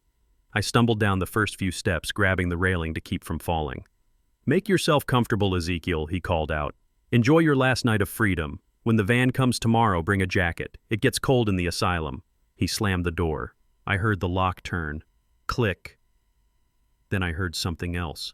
The sound of a heavy object being dragged across the floor in the hallway. A chair, maybe a table. He was barricading the door. He wasn't taking any chances. I stood in the darkness at the bottom of the stairs. My heart was hammering against my ribs like a trapped bird. This was not part of the plan. I had expected him to panic. I had expected him to lower the price. I had not expected him to escalate to this. St. Jude's. If I went there, it was over. They would strip search me. They would take my phone. They would pump me full of Thorazine until I couldn't remember my own name, let alone the account numbers of my shell companies. I would be locked in a ward with no exit, no Marcus, no hope. And while I drooled in a corner, Braden would sell my house, pay off the mob, and disappear with my daughter. I walked down to the concrete floor. The red paint on my clothes had started to flake off, leaving a trail of crimson dust. I felt a cold sweat breaking out on my forehead. I looked at the high window, the escape route. But then I realized the terrible truth. If I escaped tonight, if I ran away, Braden would just tell the police I was a missing, vulnerable adult. They would hunt me down. And when they found me wandering the streets, they would take me straight to St. Jude's anyway. Running was not an option. I had to stay. I had to fight. I looked at the burner phone in my pocket. I had less than 24 hours. The transport van was coming at 8 a.m. The buyers would be back by noon. I sat down on the cot. The fear was a cold knot in my stomach, but I pushed it down. I forced the engineer to take over. Panic is a structural flaw, I whispered to myself. Panic causes collapse. I needed a new plan, a faster plan. I couldn't wait for him to sell the house. I had to force his hand before the van arrived. I pulled out the stolen phone, Braden's old phone. I opened the voice recorder app. I replayed the recording from earlier. If I do not get that money by Friday noon, They do not write letters. They send men with baseball bats. Braden had just confessed to Nia, but he hadn't confessed on the recording. I needed more. I needed a smoking gun that would bring the police to the door, not to arrest me, but to arrest him. I looked at the ceiling, listening to his footsteps pacing back and forth. He was terrified. He was trapped. Good. I stood up and walked to the corner where Marcus had hidden the rest of the supplies. I picked up the audio emitter. It was a small black box designed to project sound at a high frequency that could penetrate walls. "You want to send me to the madhouse, Braden?" I whispered, thumbing the power switch. "You want to make me crazy." I turned the dial to maximum volume. Let us see who goes crazy first. I sat back on the cot, waiting for the house to go quiet, waiting for him to try to sleep. The threat of St. Jude's hung over me like a guillotine blade. But as long as I had breath in my body and a battery in this phone, I wasn't done. Tomorrow morning at 8 a.m., only one of us was going to be leaving this house in a van. And it wasn't going to be me. The electronic whine of the audio emitter I had hidden behind the water heater was working perfectly. It was a high-frequency sound almost imperceptible to the human ear, but grating enough to trigger a primal sense of unease. Upstairs, I could hear Braden pacing back and forth, his heavy footsteps thumping against the floorboards like the heartbeat of a nervous giant. He was shouting at the walls, telling the silence to shut up. He thought he was losing his mind. He did not know he was just losing a frequency war. I sat on the bottom step of the basement stairs, clutching Braden's stolen phone in my sweating hand. The battery was at 20%. I had one shot. The transport van for St. Jude's would be here in 7 hours. If I stayed in this basement, I was a dead man. I needed proof. I needed a confession. And to get it, I had to go up there into the lion's den. I looked at the door at the top of the stairs. Braden had locked it and barricaded it with a heavy chair. I had heard the scrape of the wooden legs earlier. But Braden was a businessman, not an engineer. He understood leverage in finance, but he did not understand leverage in physics. I crept up the stairs. My knees popped with every movement, but the sound was masked by the audio emitter buzzing below. I reached the door. I pulled a stiff piece of wire from my pocket, which I had twisted from a metal hanger earlier. I slid it into the keyhole. The lock was a simple interior privacy lock. I felt the tumblers shift. Click. The latch released. Now came the hard part. The barricade. I pushed gently on the door. It moved a fraction of an inch, then hit the obstruction. I pressed my ear to the crack. I could hear Braden in the kitchen down the hall. He was muttering to himself, the sound of glass clinking. I placed my shoulder against the door. I did not shove. I applied steady, increasing pressure. The chair on the other side was heavy, probably the oak armchair from the reading nook. But the floor in the hallway was polished hardwood. Friction was low. I pushed. The chair slid. A low scrape sound echoed. I froze. I held my breath, counting the seconds. 1, 2, 3. "Did you hear that, Nia?" Braden shouted from the kitchen. Hear what Nia asked, her voice small and trembling. The rat, Braden snapped. "The rat in the walls. I swear this house is infested." He went back to his muttering. He blamed the house. He was too arrogant to believe the old man in the basement could be a threat. I pushed again. The gap widened. 6 inches. Just enough for a man who had lost 10 pounds from stress to squeeze through. I slipped into the hallway. The air upstairs was warmer. It smelled of stale scotch and expensive lilies. The house was dim lit only by the under-cabinet lights in the kitchen at the end of the hall. I was in the shadows. I was a ghost in the house I had built. I moved toward the kitchen. I did not walk down the center of the hall. I walked on the edges close to the wall where the floor joists were strongest and least likely to creak. I knew every inch of this floor. I had laid the subfloor myself in 1985. I knew that the third board past the bathroom door had a tendency to groan if you stepped on its center. I stepped over it with the grace of a dancer. I reached the kitchen doorway. I pressed my back against the wall, breathing through my mouth to stay silent. I peeked around the frame. The scene before me made my blood run cold. Braden was standing at the granite island. He had the marble mortar and pestle set that Nia used to grind spices. But he was not grinding spices. He was crushing pills. A pile of white powder sat on a piece of wax paper. Beside him was an orange prescription bottle. The label was turned away from me, but I knew what it was. Strong sedatives. The kind they give to patients before surgery. He was humming a tune. a manic off-key melody. He scraped the powder into a glass of water and stirred it until it dissolved. Nia was sitting at the kitchen table. Her head was in her hands. She looked broken. Her shoulders shook with silent sobs. "Stop crying," Braden hissed, not looking up from his task. "It is annoying. You are going to kill him," Nia whispered, looking up. Her face was swollen. "You are crushing up 4 pills, Braden. The bottle says take 1. If you give him that, he might never wake up."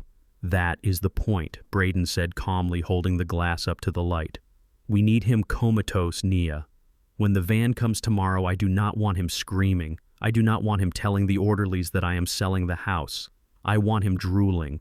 I want him to look exactly like the vegetable I told them he was."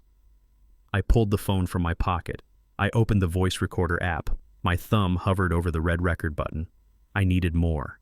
I needed him to admit to the past, not just the future. I pressed record. The timer started. 00:01:02. "It is murder," Nia said, her voice rising slightly. "It is mercy," Braden countered. He walked over to her. He set the glass down hard on the table. "Look at me," he commanded. Nia looked away. He grabbed her chin, forcing her to look at him. "I said, look at me." He squeezed her face. I saw her wince. I wanted to rush in there. I wanted to smash the mortar into his skull, but I stayed frozen. The red line on the phone screen was moving, capturing every sound. "We are doing this for us," Braden said. "Just like last Tuesday. Remember last Tuesday, Nia?" Nia squeezed her eyes shut. "I was not part of that, Braden. You told me it was just tea. You did not tell me you put the hallucinogens in it until after he signed the papers." Bingo. My heart hammered against my ribs so hard I was terrified the microphone would pick it up. He had admitted it. Hallucinogens. Last Tuesday. The signature. "I did what I had to do," Braden said, letting go of her face. "And it worked, didn't it? He signed the power of attorney. He signed the guardianship. And tomorrow he is going to sign his life away at St. Jude's. And then we sell this house, we pay Vargas, and we are free." Vargas, Nia whispered the name like a curse. "Are you sure they will leave us alone?" "Once they get their 2 million, they will forget we exist," Braden said. "But if I do not wire that money by noon, well, you know what happens. So wipe your face." "We are going downstairs to give Dad his special water." He picked up the glass. I had to move. I had the evidence. I had the confession. I needed to get back to the basement before they saw me. I turned to retreat. And then it happened. My foot slipped. I was wearing my dress socks on the polished wood. My heel lost traction. I stumbled sideways, my shoulder hitting the grandfather clock that stood in the hall. Thump. It wasn't a loud noise. It was a dull thud. But in the silence of the night, it sounded like a bomb going off. Braden froze in the kitchen. "What was that?" he asked, sharp and sudden. I pulled myself upright, pressing into the shadows behind the clock. My heart was in my throat. "It is the wind," Nia said quickly. "It is just the wind, Braden. Or the rats." "No," Braden said, his voice moving closer. "That was not a rat. That was heavy." I heard his footsteps. He was coming into the hall. I looked around frantically. I couldn't make it to the basement door in time. He would see me. There was nowhere to go. The coat closet. It was 3 feet away. I lunged for it, turning the knob slowly. I slipped inside, pulling the door shut just as the kitchen light spilled into the hallway. I held my breath. I stood among the winter coats, smelling the wool and the cedar. I peered through the slats of the louvered door. Braden stepped into the hallway. He was holding the glass of drugged water in one hand and a heavy brass candlestick in the other. He looked wild. "Who is there?" he shouted.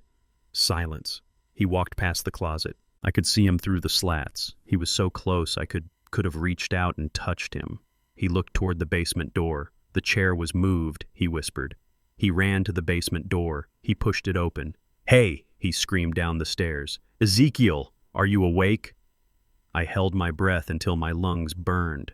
Down in the basement, the audio emitter let out a sudden sharp screech of feedback. Braden jumped back. "Damn it," he cursed.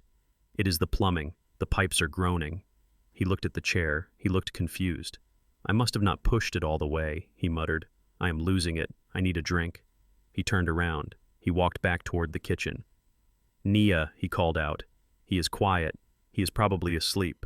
We will give him the water in the morning. I cannot deal with the basement right now." I waited. I waited until I heard them go upstairs to the master bedroom.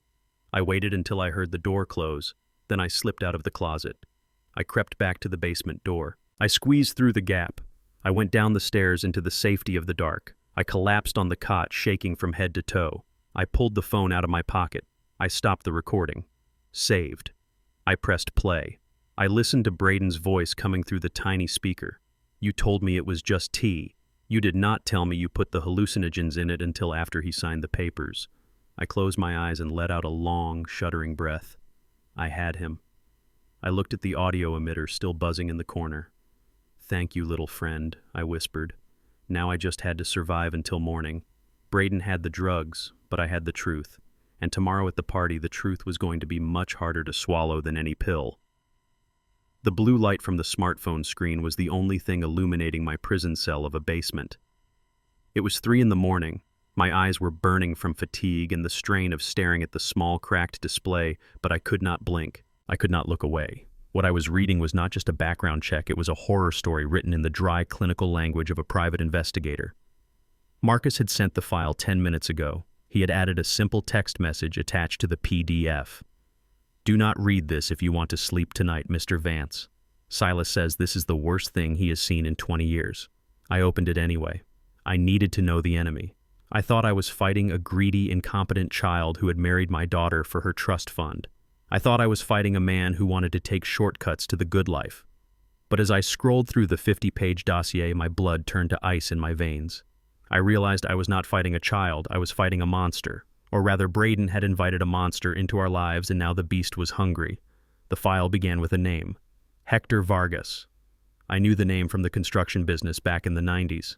There were rumors, always rumors, about certain concrete suppliers in New Jersey.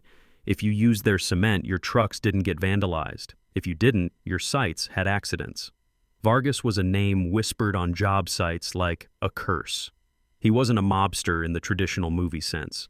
He didn't wear tracksuits or hang out in social clubs. He was a businessman, a logistics expert, a ghost. Silas had dug deep. He had found the connection between Braden's venture capital firm and a shell company called North Star Logistics. It looked legitimate on paper. They moved freight. They invested in startups. But Silas had followed the money. He had traced the wire transfers through a labyrinth of offshore accounts in Panama and the Cayman Islands. And this was where the mechanism of the trap became clear. Braden hadn't just borrowed money, he had become a mule. The report explained it in terrifying detail. The Vargas syndicate had a problem. They had too much cash. Dirty cash from port theft, illegal gambling, and narcotics. You cannot just walk into a bank with $10 million in duffel bags. You need to wash it. You need to turn it into clean taxable assets. And that is where idiots like my son-in-law came in. Braden thought he was a genius investor, but Vargas saw him for what he was. A desperate mark with a clean reputation and access to high society. Vargas had loaned Braden $2 million of dirty money. Braden was supposed to invest it in the stock market, double it, and pay Vargas back with clean profits, keeping a cut for himself. It was the oldest trick in the book. But Braden lost it all. I stared at the screen, reading the section titled Liquidation Protocol. This was the part that made my hands shake. When a mule loses the principal, Vargas does not just break legs. That is bad for business. Breaking legs brings police. Instead, Vargas initiates what Silas called a bust-out. They take over the debtor's life. They force the debtor to liquidate every asset they have access to. Houses, cars, jewelry, businesses. But they don't just take the money. They force the debtor to sell these assets to Vargas's own shell companies for pennies on the dollar. I read that sentence 3 times. They force the debtor to sell assets to shell companies. My heart hammered against my ribs. The buyers from yesterday, the ones I had chased away with red paint. Braden had said they were a development group. He said it was a cash offer. I quickly switched apps and opened Braden's email. I searched for the offer letter. There it was. Skyline Development, LLC. I switched back to Silas's report. I scrolled down to the list of known Vargas fronts. There it was, number 14 on the list. Skyline Development, LLC. I almost dropped the phone. Braden wasn't selling my house to strangers. He was selling my house to the cartel. He was handing over the deed of the home I built with my own hands directly to Hector Vargas. And the price? $1.5 million. It was a steal. Vargas would buy my house with clean money from one of his other fronts, then sell it a month later for $3 million, washing another $1.5 million in the process. My house was going to be a laundromat for blood money. But that wasn't the worst part. The worst part was the collateral damage section of the report. Silas had included case studies of other men who had failed Vargas. Case study 1, Jonathan Miller, a restaurant owner in Philadelphia. He owed Vargas $500,000. He tried to run. The police found him in the trunk of his car at the airport. He was alive, but he would never walk again. Case study 2, the crumbling remains of a family in Staten Island. The father had borrowed money to save his trucking business. He missed the deadline by 3 days. A fire started in his home at 2 a.m. The report noted that the fire exits had been nailed shut from the outside. I felt bile rise in my throat. I had to cover my mouth to keep from retching. This was the violence Braden was so afraid of. This was why he was sweating through his shirts. This was why he was willing to drug me and throw me in an asylum. He wasn't doing it because he hated me. He was doing it because he was terrified out of his mind. He was trying to feed me to the wolves to buy himself a head start. And then I saw the paragraph that made the world stop spinning. Section 4, Next of Kin Liability. The Vargas organization operates on a strict code of debt inheritance. If the primary debtor becomes incapacitated, incarcerated, or deceased before the full repayment of the principal, plus the VIG, the debt automatically transfers to the spouse or immediate next of kin. This transfer is often enforced through intimidation, kidnapping, or direct physical violence against the inheritor, the spouse, Nia. If Braden went to jail, Nia inherited the debt. If Braden ran away, Nia inherited the debt. If Braden died, Nia inherited the debt. She was legally married to him. Her name was on the joint tax returns. In the eyes of the law, she was his partner. In the eyes of Vargas, she was the collateral. I looked up at the ceiling at the dark wooden beams of the floor above. Nia was sleeping up there, lying next to the man who had put a target on her back. She didn't know. She thought this was just about bankruptcy. She thought the worst thing that could happen was losing the house and moving into a smaller apartment. She didn't know that if that wire transfer didn't hit Vargas's account by noon tomorrow, men with gasoline cans and nails would be coming for her. I felt a surge of protective rage so powerful it almost blinded me. For years I had been disappointed in Nia. I had judged her for being weak, for marrying a man I didn't respect, for letting herself be controlled. I had looked at her with the critical eye of a father who expected perfection. But right now, I didn't see her weakness. I saw my little girl. I saw the toddler I used to hold during thunderstorms. I saw the teenager who cried when her hamster died. She was innocent. She was foolish, yes, but she was innocent. And she was in mortal danger. I stood up and paced the small room. The audio emitter buzzed in the corner, a petty annoyance compared to the nuclear bomb I had just discovered. I couldn't call the police. Silas's report made that clear. Vargas has informants in the 12th and 19th precincts. If I called 911, the dispatch might go through, but the response time would be slow. And by the time a squad car rolled up, Braden would be tipped off. Or worse, Vargas would be tipped off that the deal was compromised. If Vargas thought Braden was talking to the cops or that the asset was frozen, they would initiate the containment protocol. That meant eliminating the loose ends. I was a loose end. Nia was a loose end. I was trapped. I was caught in a vice grip between a corrupt legal system that wanted to lock me away as a senile old man and a criminal underworld that wanted to burn my house down with me inside it. I looked at the phone again. The battery was at 15%. I needed a way to neutralize the threat without triggering the violence. I needed to stop the sale so Braden couldn't pay Vargas, but I also needed to protect Nia from the fallout. How do you save a hostage when the kidnapper is holding the detonator? You don't cut the wire. You jam the signal. I sat down on the cot, my mind racing like a turbine. I thought about the structure of the deal. Braden needed to sell the house to get the cash to pay Vargas. Vargas was the buyer, so Vargas was expecting the house. If I stopped the sale, Vargas would come for blood, unless I gave Vargas something better, or unless I made the house radioactive.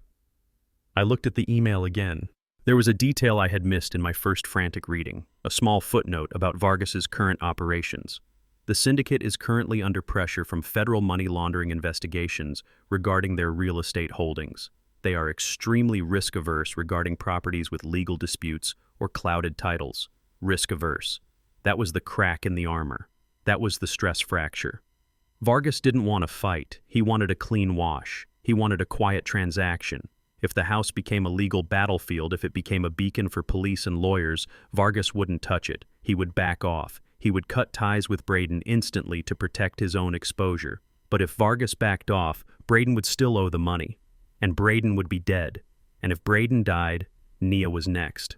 So I had to do something impossible. I had to stop the sale, save the house, and somehow get the debt canceled or transferred.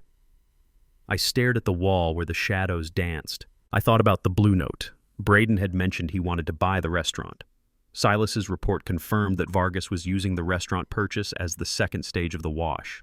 The plan formed in my mind. It was dangerous. It was insane. It required me to walk into a room full of sharks with nothing but a piece of paper, but it was the only way. I texted Marcus. I read the file. It is worse than we thought, but I have a plan. I need you to contact Saul Goldstein immediately. Wake him up. Tell him to draft a document. Tell him we are invoking the Trojan horse. I put the phone down. My hands were trembling, but not from fear anymore. They were trembling from the adrenaline of the hunt. Upstairs, I heard a floorboard creak. Braden was awake. He was probably pacing, looking at his watch, counting down the minutes until the van from St. Jude's arrived. He thought he was the one holding the cards. He thought he was the player. He didn't know that the game had changed. We weren't playing poker anymore. We were playing chess. And the old king in the basement was about to make a move that would clear the whole board. I lay back on the cot and closed my eyes. I needed rest. I needed every ounce of strength for what was coming. Because tomorrow I wasn't just fighting for my dignity. I was fighting for my daughter's life. And God help anyone who stood in my way. The glow of the smartphone screen was the only light in my concrete prison. It was 4 a.m. My eyes were gritty with exhaustion, but my mind was racing like a turbine engine. I had spent the last hour dissecting the Vargas file, reading about the brutality of the men my son-in-law had invited into our lives. I knew the danger, I knew the stakes, but I still needed the mechanism. I needed the lever that would allow a 74-year-old man locked in a basement to flip a $2 million truck. I went back to Braden's stolen phone. I needed to understand the exit strategy. Braden was desperate to sell my house to pay the debt, but the house was only half the equation. You do not just hand a drug cartel $1.5 million in cash and walk away. That raises flags. That leaves a trail. You have to wash it. You have to turn that dirty money into clean business revenue. I opened Braden's Notes app. He was a meticulous planner in his own delusional way.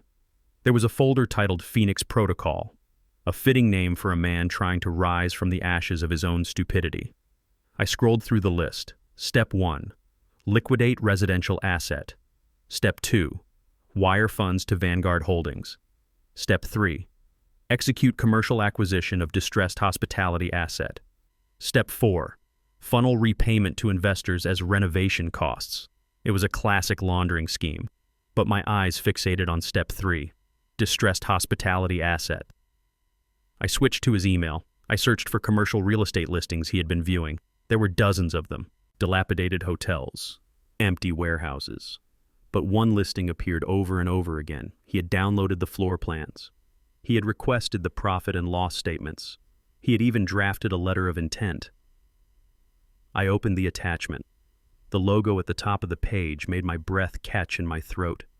It was a stylized blue saxophone. The Blue Note Jazz Club and Restaurant. I sat back on the cot, the phone trembling in my hand. I felt a laugh bubbling up in my chest. It was a dark, jagged laugh. The irony was so thick I could taste it like copper. The Blue Note. Of course. It was perfect for him. It was a cash-heavy business. It had a high overhead that could hide inflated expenses, and it was currently in foreclosure. The previous owner, a man named Giovanni, had passed away 6 months ago, and his children had run the place into the ground. The bank had called the note. It was going up for auction next week. Braden wanted to buy the Blue Note. He wanted to use the money he got from selling my home to buy the very place where I had celebrated my birthdays for 30 years. He wanted to turn Coretta's favorite sanctuary into a washing machine for cartel money. But there was something Braden did not know. There was a secret I had kept for 20 years, a secret I had kept even from Nia. I closed my eyes and let the memory wash over me. It was 1998. The Blue Note was struggling then too. Giovanni was a good chef but a terrible businessman. He was drowning in debt. The bank was threatening to seize the building. I remember sitting at table 4 watching Giovanni cry in the kitchen. He told me he was going to lose everything. He told me he was going to have to fire the staff. I couldn't let that happen. That restaurant was where I proposed to Coretta. It was where we went when we got the news that her cancer was in remission the first time. It was holy ground, so I stepped in. I didn't give Giovanni cash. I didn't want charity. I wanted structure. I formed a limited liability company. I named it Coretta Holdings. I used that company to buy the mortgage note from the bank. I became the bank. I allowed Giovanni to stay open. I lowered his interest rate. I let him run the place with dignity until the day he died. When Giovanni passed away, his children stopped paying. Technically, Coretta Holdings had the right to foreclose months ago, but I had hesitated. I was grieving my wife, and I didn't have the heart to evict them. So I let the bank handle the paperwork as the servicer. To the outside world, it looked like the bank was foreclosing. To Braden, it looked like a distressed asset owned by a faceless financial institution. But the bank was just the middleman. The lien holder was me. The debt was owned by Coretta Holdings, and the sole signatory of Coretta Holdings was Ezekiel Vance. I looked at the phone again. Braden was trying to buy the restaurant from me. He was going to sell my house to steal my money to buy my building. The circular nature of his crime was breathtaking, but it was also his fatal flaw, because he didn't know who was sitting on the other side of that negotiating table. He thought he was dealing with a bank algorithm. He didn't know he was dealing with the old man he had locked in the basement. This changed everything. This was the leverage I had been looking for. If Braden wanted to buy the blue note, he had to sign a contract. And if I was the seller, I got to write the contract. I could put anything I wanted in those pages. I could put a trap door in the fine print that he would never see because he was too arrogant to read the details. I grabbed my burner phone. My fingers flew across the keypad, texting Marcus. "Wake up, son. The game has changed. Braden is trying to buy the blue note." A moment later, the reply came. "The restaurant? Why?" "To wash the money," I typed. "But he does not know that Coretta Holdings owns the note on the restaurant.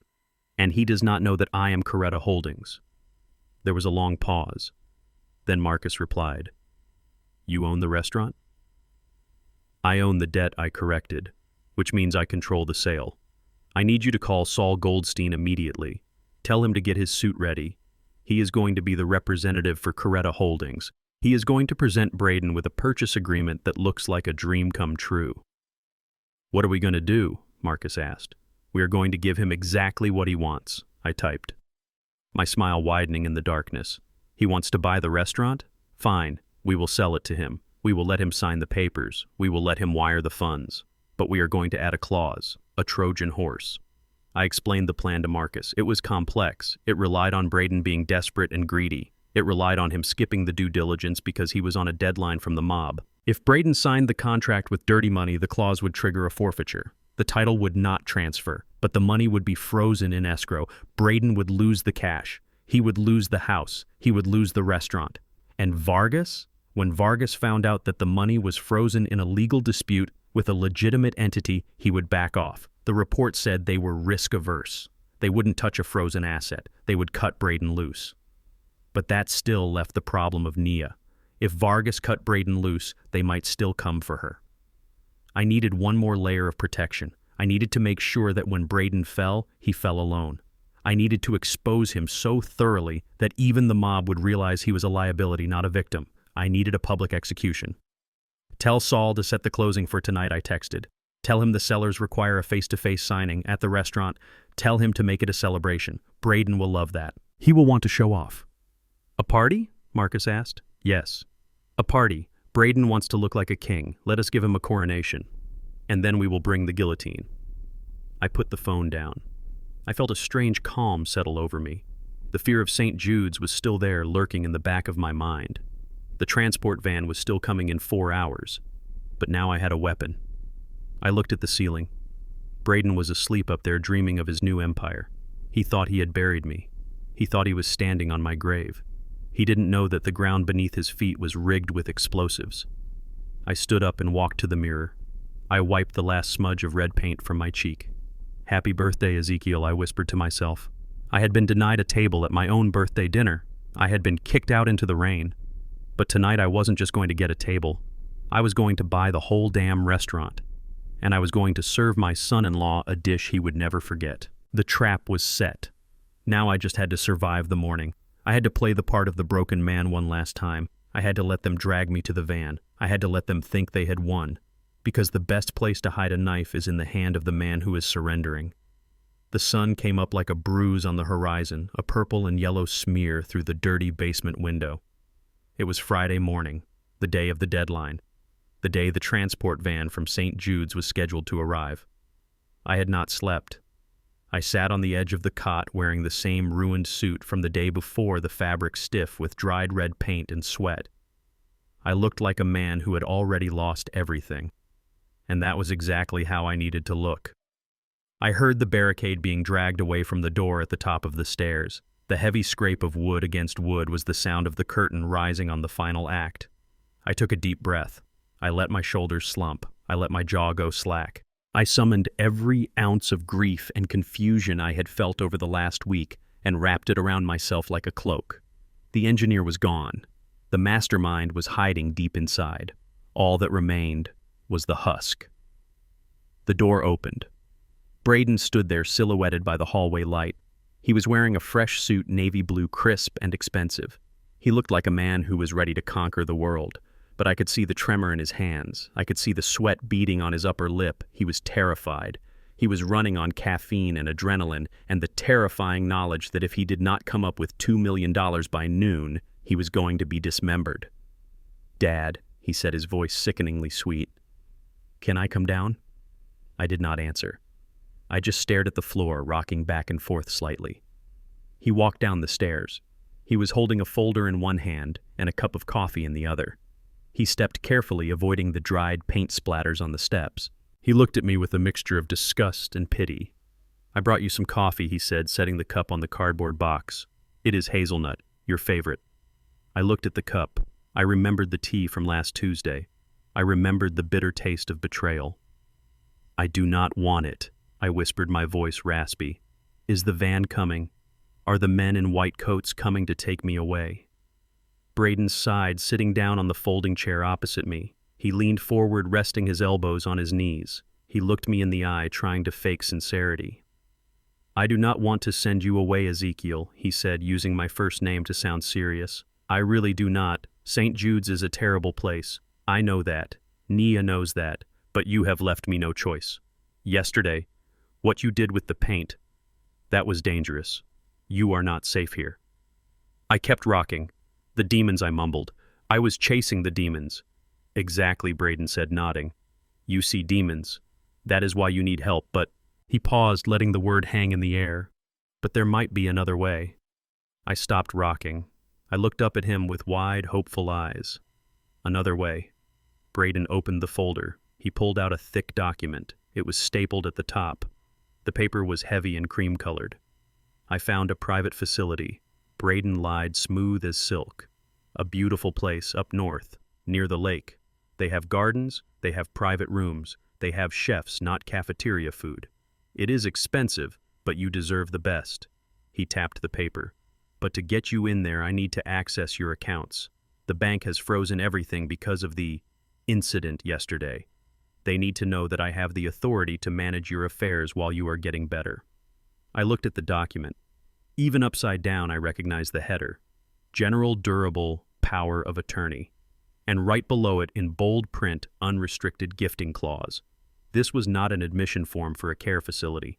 This was a master key. If I signed this, Braden could empty my checking account, sell my stocks, liquidate my bonds, and take out loans in my name.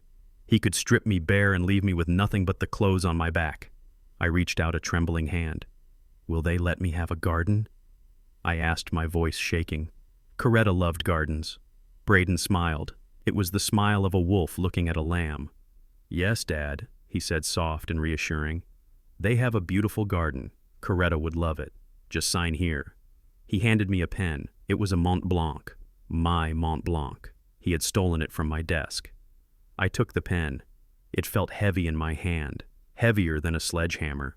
Every instinct in my body screamed at me to throw it in his face.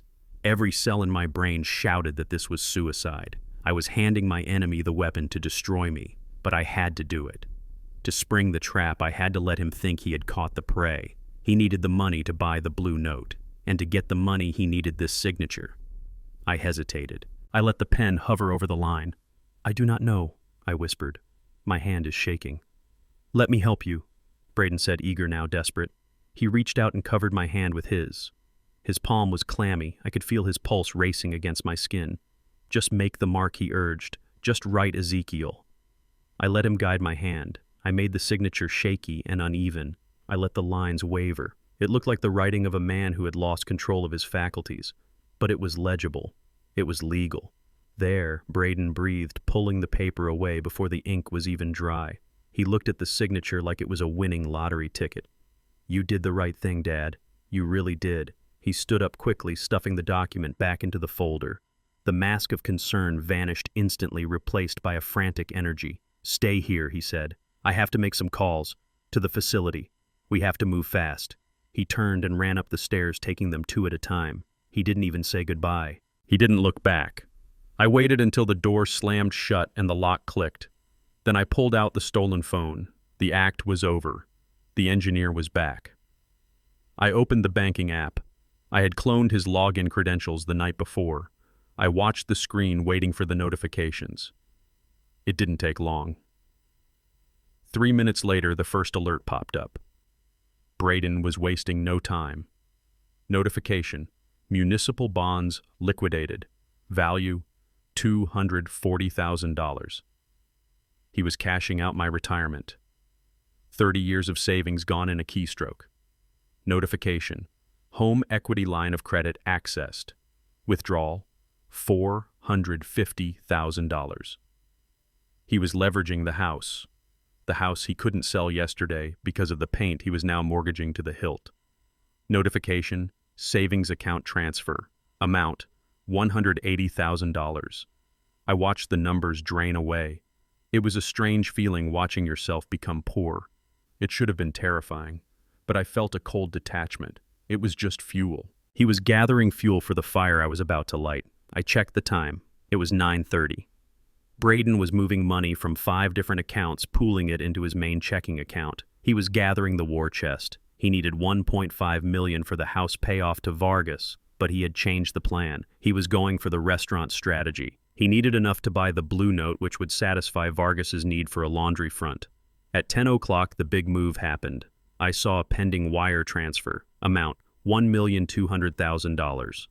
Recipient: Coretta Holdings, LLC. Memo: commercial acquisition. Blue note. I stared at the screen. A smile touched my lips. A real smile. He had done it. He had taken every cent I had, every cent he could borrow and every cent he could steal, and he had wired it to a company that I owned. He thought he was paying a stranger. He thought he was buying a building. But in reality, he had just returned my own money to me. But there was a catch. The money wasn't in my pocket yet. It was in escrow. It was sitting in the client trust account of Saul Goldstein, my lawyer. And it would sit there until the contract was signed. If Braden signed the contract with the Trojan horse clause, that money would be forfeited. It would belong to Coretta Holdings legally and permanently as a penalty for breach of contract. Braden would be left with zero. No house, no money, no restaurant. I texted Marcus. The wire is sent. He took everything. Tell Saul to confirm receipt, but do not release the funds. The trap is primed. I sat back waiting. The basement was silent, but upstairs I could hear movement, heavy footsteps, shouting. Braden was on the phone. He sounded euphoric. I heard Nia's voice. She sounded scared. But Braden, what about St. Jude's? She asked. The van is here. I see it in the driveway. Send them away, Braden shouted. His voice was manic. Send them away, Nia. We do not need them. The plan has changed. I crept to the bottom of the stairs to listen. We are buying the restaurant, Braden announced, laughing, loud and hard. I just wired the deposit. The sellers accepted. We are closing tonight. Tonight, Nia. But the money, Nia stammered. Where did you get the money? From the old man, Braden said. He signed the POA. It is legal. It is all legal. I liquidated his accounts. We are buying the blue note, and we are going to use it to pay Vargas back out of the revenue. We are going to be rich, Nia. We are going to be kings. And Dad, Nia asked, what about Dad? Braden laughed again. Bring him up, he said. Clean him up. Put him in a tuxedo. Why, Nia asked. Because we are having a party, Braden said. The sellers want a signing ceremony at the restaurant. They want a photo op. So we are going to bring the old man. We will prop him up in a corner. We will show the world what a loving family we are. Look at us taking care of poor, senile grandpa while we expand the family empire. I gripped the railing, my knuckles turned white. He wanted to parade me. He wanted to use me as a prop in his victory lap. He wanted to drag me to the very place he was stealing from me and make me watch him sign his name on the deed. It was the ultimate insult. But it was also his fatal mistake. If he had left me in the basement, I could have done nothing. If he had sent me to St. Jude's, I would have been silenced. But by taking me to the restaurant, he was bringing the detonator to the bomb. I walked back to the cot. I started to strip off the ruined suit. I found the fresh tuxedo Braden had thrown down the stairs the night before. I put it on. The shirt was a little loose because I had lost weight, but the jacket fit. I tied the bow tie in the dark without a mirror. My fingers moved with precision. I smoothed the lapels. "You want a party, Braden?" I whispered to the empty room. I looked at the burner phone one last time. Marcus had texted back. "Saul is ready. The contract is printed. Clause 14B is buried on page 45. See you tonight, Mr. King." I put the phone in my inner pocket. I heard the key turn in the lock at the top of the stairs. The door opened. Dad Braden called down, his voice booming with false cheer. "Come on up. We are going out. It is a celebration." I stepped into the light. I walked slowly, hunched over, letting my mouth hang open slightly. I played the part. But inside the tuxedo, Ezekiel Vance was standing tall. "I am ready, son," I said softly. I walked up the stairs toward my destiny. The fake surrender was over. The real war was about to begin. And tonight I wasn't just going to buy a restaurant. I was going to serve justice. Cold, hard, and absolute. The basement was silent, but inside the digital world on the screen of my stolen phone, a war room was fully operational. It was 11 in the morning. Upstairs, Braden was running around like a child on Christmas morning, shouting orders at Nia and booking limousines. Down here, I was drafting his death warrant. I was not working alone. On the other end of an encrypted messaging app was Saul Goldstein. Saul was 81 years old. He had retired to Boca Raton 5 years ago to play golf and complain about the humidity. But Saul was the kind of lawyer who considered shark fishing a relaxing hobby. When I texted him the code word early this morning, he didn't ask how I was. He asked who we were burying. Saul had been my corporate counsel for 40 years. He knew where every body was buried because he had helped dig the holes. Braden thought Saul was dead or senile. Braden thought the world belonged to the young and the ruthless. He forgot that old age and treachery will always beat youth and skill. I watched the 3 dots on the screen dance as Saul typed, "Draft received, Ezekiel. It is a masterpiece. I haven't had this much fun since we sued the city in '92. I opened the attachment he had sent. It was a 45-page commercial real estate purchase agreement. To the untrained eye, it looked like standard boilerplate. Dense paragraphs of legalese about easements, zoning variances, and liability waivers. It was boring. It was designed to be boring. It was designed to make the eyes glaze over. But buried deep within the document like a landmine waiting for a misstep was Clause 14B. I scrolled down to page 45. I read it slowly, savoring every word. Source of funds warranty and forfeiture. The language was dry, precise, and lethal. The purchaser warrants that all funds used for this transaction are derived from lawful activities. In the event that any portion of the purchase funds is determined to be derived from, connected to, or associated with any criminal enterprise, money laundering scheme, or fraudulent activity, this transaction shall be immediately null and void. That was the standard part. But here came the trap. Upon such determination, the title to the property shall immediately revert to the seller. Furthermore, any and all funds deposited into escrow or paid to the seller shall be strictly forfeited as liquidated damages for the breach of warranty and reputational harm caused to the seller. This forfeiture is absolute and non-refundable. I smiled, a cold, hard smile in the dim light. This was the Trojan horse. Braden was buying the restaurant with money he had stolen from me through a fraudulent power of attorney, and he was buying it to wash money for the Vargas cartel. By definition, the funds were derived from criminal enterprise and fraud. The moment he signed this document, he wasn't buying a building. He was signing a confession, and he was agreeing to give me back every penny he had stolen plus the $2 million he had borrowed from the mob. "Is he going to read it?" Saul texted. I listened to the footsteps upstairs. I heard Braden on the phone with his tailor. "No," I replied. He is in a hurry. He has a gun to his head from the cartel. He needs this deal to close tonight. He will skim the price, he will check the title, and he will sign." Good Saul replied, "I will be at the restaurant at 7. I am wearing my lucky tie. Do not be late. I put the phone down. Now came the waiting game, the most dangerous part of any hunt. Upstairs, the house was a hive of activity. I could hear the front door opening and closing, delivery people, caterers maybe. Or maybe Braden was selling the furniture to get extra cash. Nothing would surprise me now. Then I heard the lock on the basement door turn. Braden appeared at the top of the stairs. He was glowing. He held a garment bag in his hand. "Dad," he called out, his voice dripping with that fake affection that made my skin crawl. Time to get dressed. I stood up slowly, letting my shoulders slump, assuming the posture of the defeated old man. "Where are we going?" I asked, my voice trembling. "To the restaurant," Braden said, bounding down the stairs. The sellers agreed to the meeting. "We are closing the deal, Dad. We are going to be owners." He hung the garment bag on a rusty nail. "I bought you a new tuxedo," he said. "Well, it is a rental, but it is high-end. I want you to look sharp. You are going to be in the photos." Photos. He wanted to document his crime. He wanted proof that I was there, that I was smiling, that I approved. He wanted to use me as a shield against any future claims of elder abuse. "Look," he would say to the judge, "he was at the party. He was drinking champagne. He was happy." I touched the plastic of the garment bag. "Did you sell the house?" I asked. "Not yet," Braden said, waving his hand dismissively. "We took it off the market. The restaurant is the better play. The cash flow from the Blue Note will pay off the investors in 6 months. And we get to keep the house. Everyone wins." He believed it. He truly believed he had outsmarted the world. He had stolen my money to buy my building to pay off his loan sharks, and he thought he was a genius. "Who are the sellers?" I asked innocently.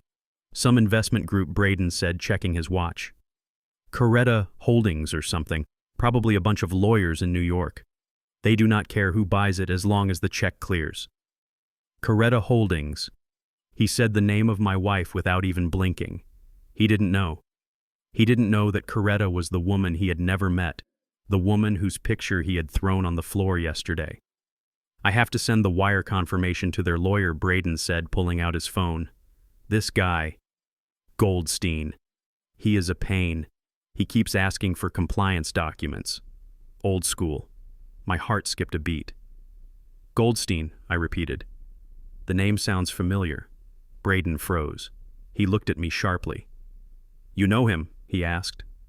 I let my eyes wander vacantly. "I had a dentist named Goldstein," I mumbled.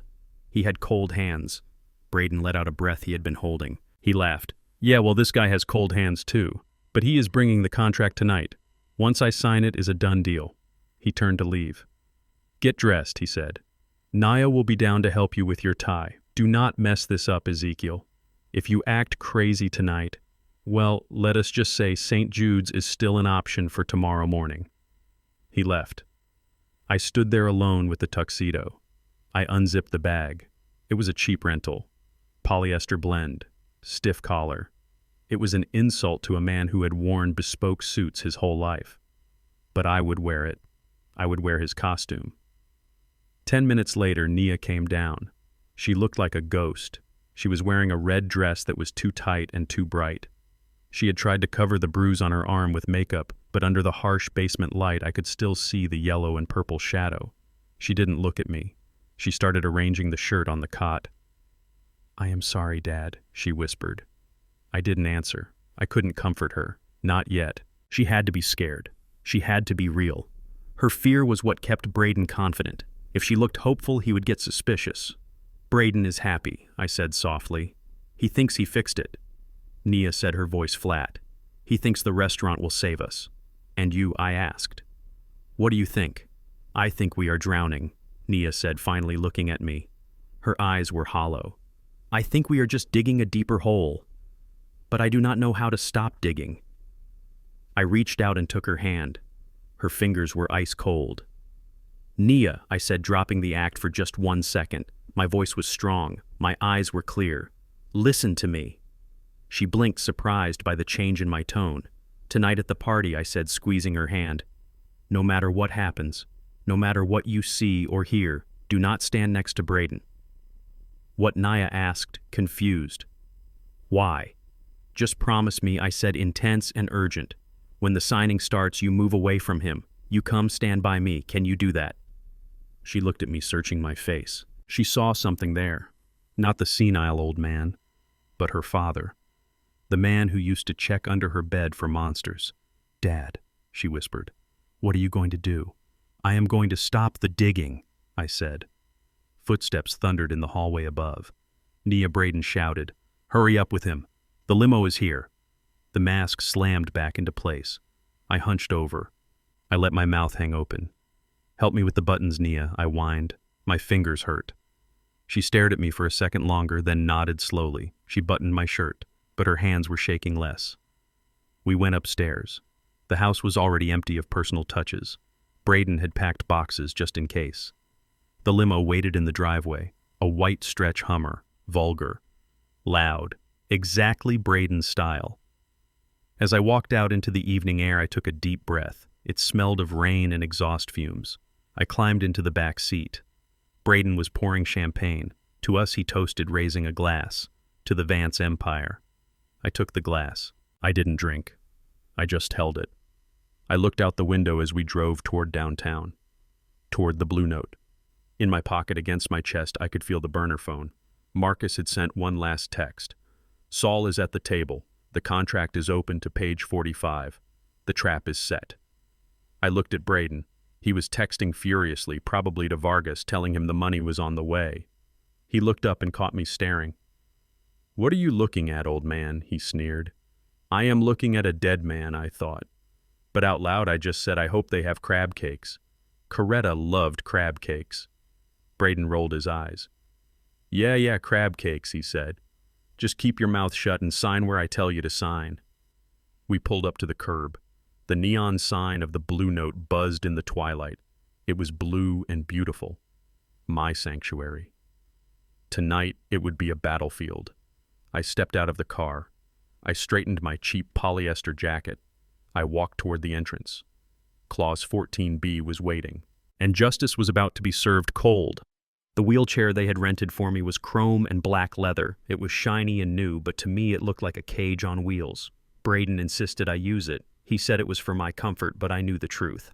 A man standing on his own 2 feet projects strength. A man slumped in a wheelchair projects frailty. He wanted a prop. He wanted a silent, nodding accessory to complete the tableau of the benevolent family man taking care of his declining father-in-law. "Sit down," Dad Braden ordered as the valet opened the door of the Hummer. "The pavement is uneven. We do not want you taking a tumble before the cameras see you."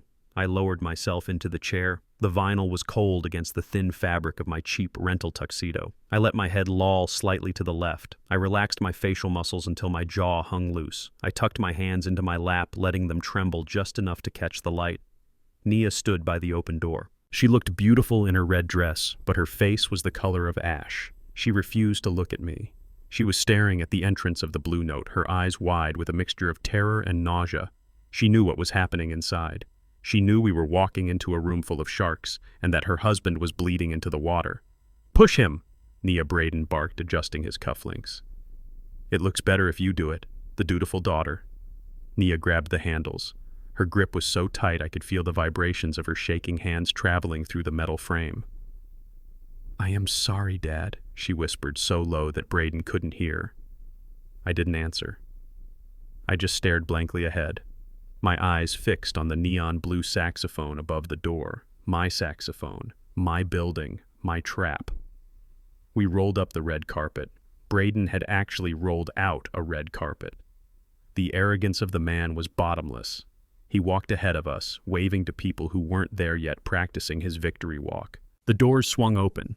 The blast of cool air hit me first, carrying the scent of expensive perfume roasted duck and the underlying metallic tang of adrenaline. The Blue Note had been transformed. The intimate jazz club atmosphere I loved had been replaced by a garish display of wealth.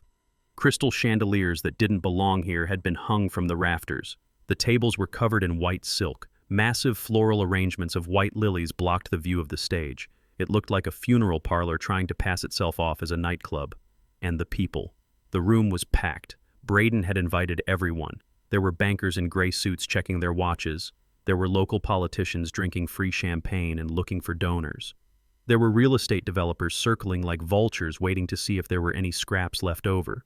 They were all laughing, talking, shouting over the music. It was the sound of greed. It was a cacophony of hollow ambition. Braden stopped in the center of the room. He spread his arms wide as if to embrace the applause that existed only in his head. "We made it," he said to Nia. "Look at this. This is ours." He pointed to the bar where a group of men were standing. They were not laughing. They were not drinking champagne. They were wearing dark suits that were cut a little too loose around the chest. They stood with their backs to the wall, watching the room with dead reptile eyes. I recognized the man in the center from the file Marcus had sent me. He was not Hector Vargas himself. Vargas was too smart to show his face at a public event. This was his lieutenant, a man named Russo. He had a scar running through his left eyebrow, and he looked at Braden not with respect but with the impatience of a butcher waiting for the pig to stop squealing. Braden saw him too. I saw my son-in-law swallow hard. His confident smile faltered for a fraction of a second before he plastered it back on. "Park him over there," Braden said, pointing to a dark corner near the kitchen doors. "Out of the way. I do not want him drooling on the investors." Nia pushed me to the corner. She parked the wheelchair next to a large potted fern. It was the perfect vantage point. I was in the shadows, but I could see the entire room. I could see the stage where a podium had been set up. I could see the table in the private alcove where the signing would take place. "Stay here, Dad," Nia whispered, leaning down to adjust my bow tie. "Do not move, please." I looked at her.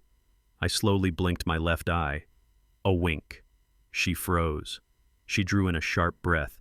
She searched my face, looking for the father she thought was gone. Nia Braden shouted from the bar, "Get over here! Russo wants to meet you!" Nia flinched.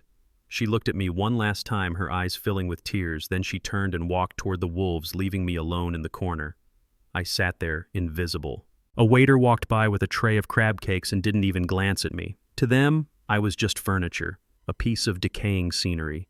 I scanned the room. I was looking for one face, and then I saw him. Sitting at a small table near the signing alcove was an old man with wild white hair and a bow tie that was brightly colored with cartoon ducks. He was eating a slider with immense concentration. Saul Goldstein, my lawyer, my old friend, the executioner.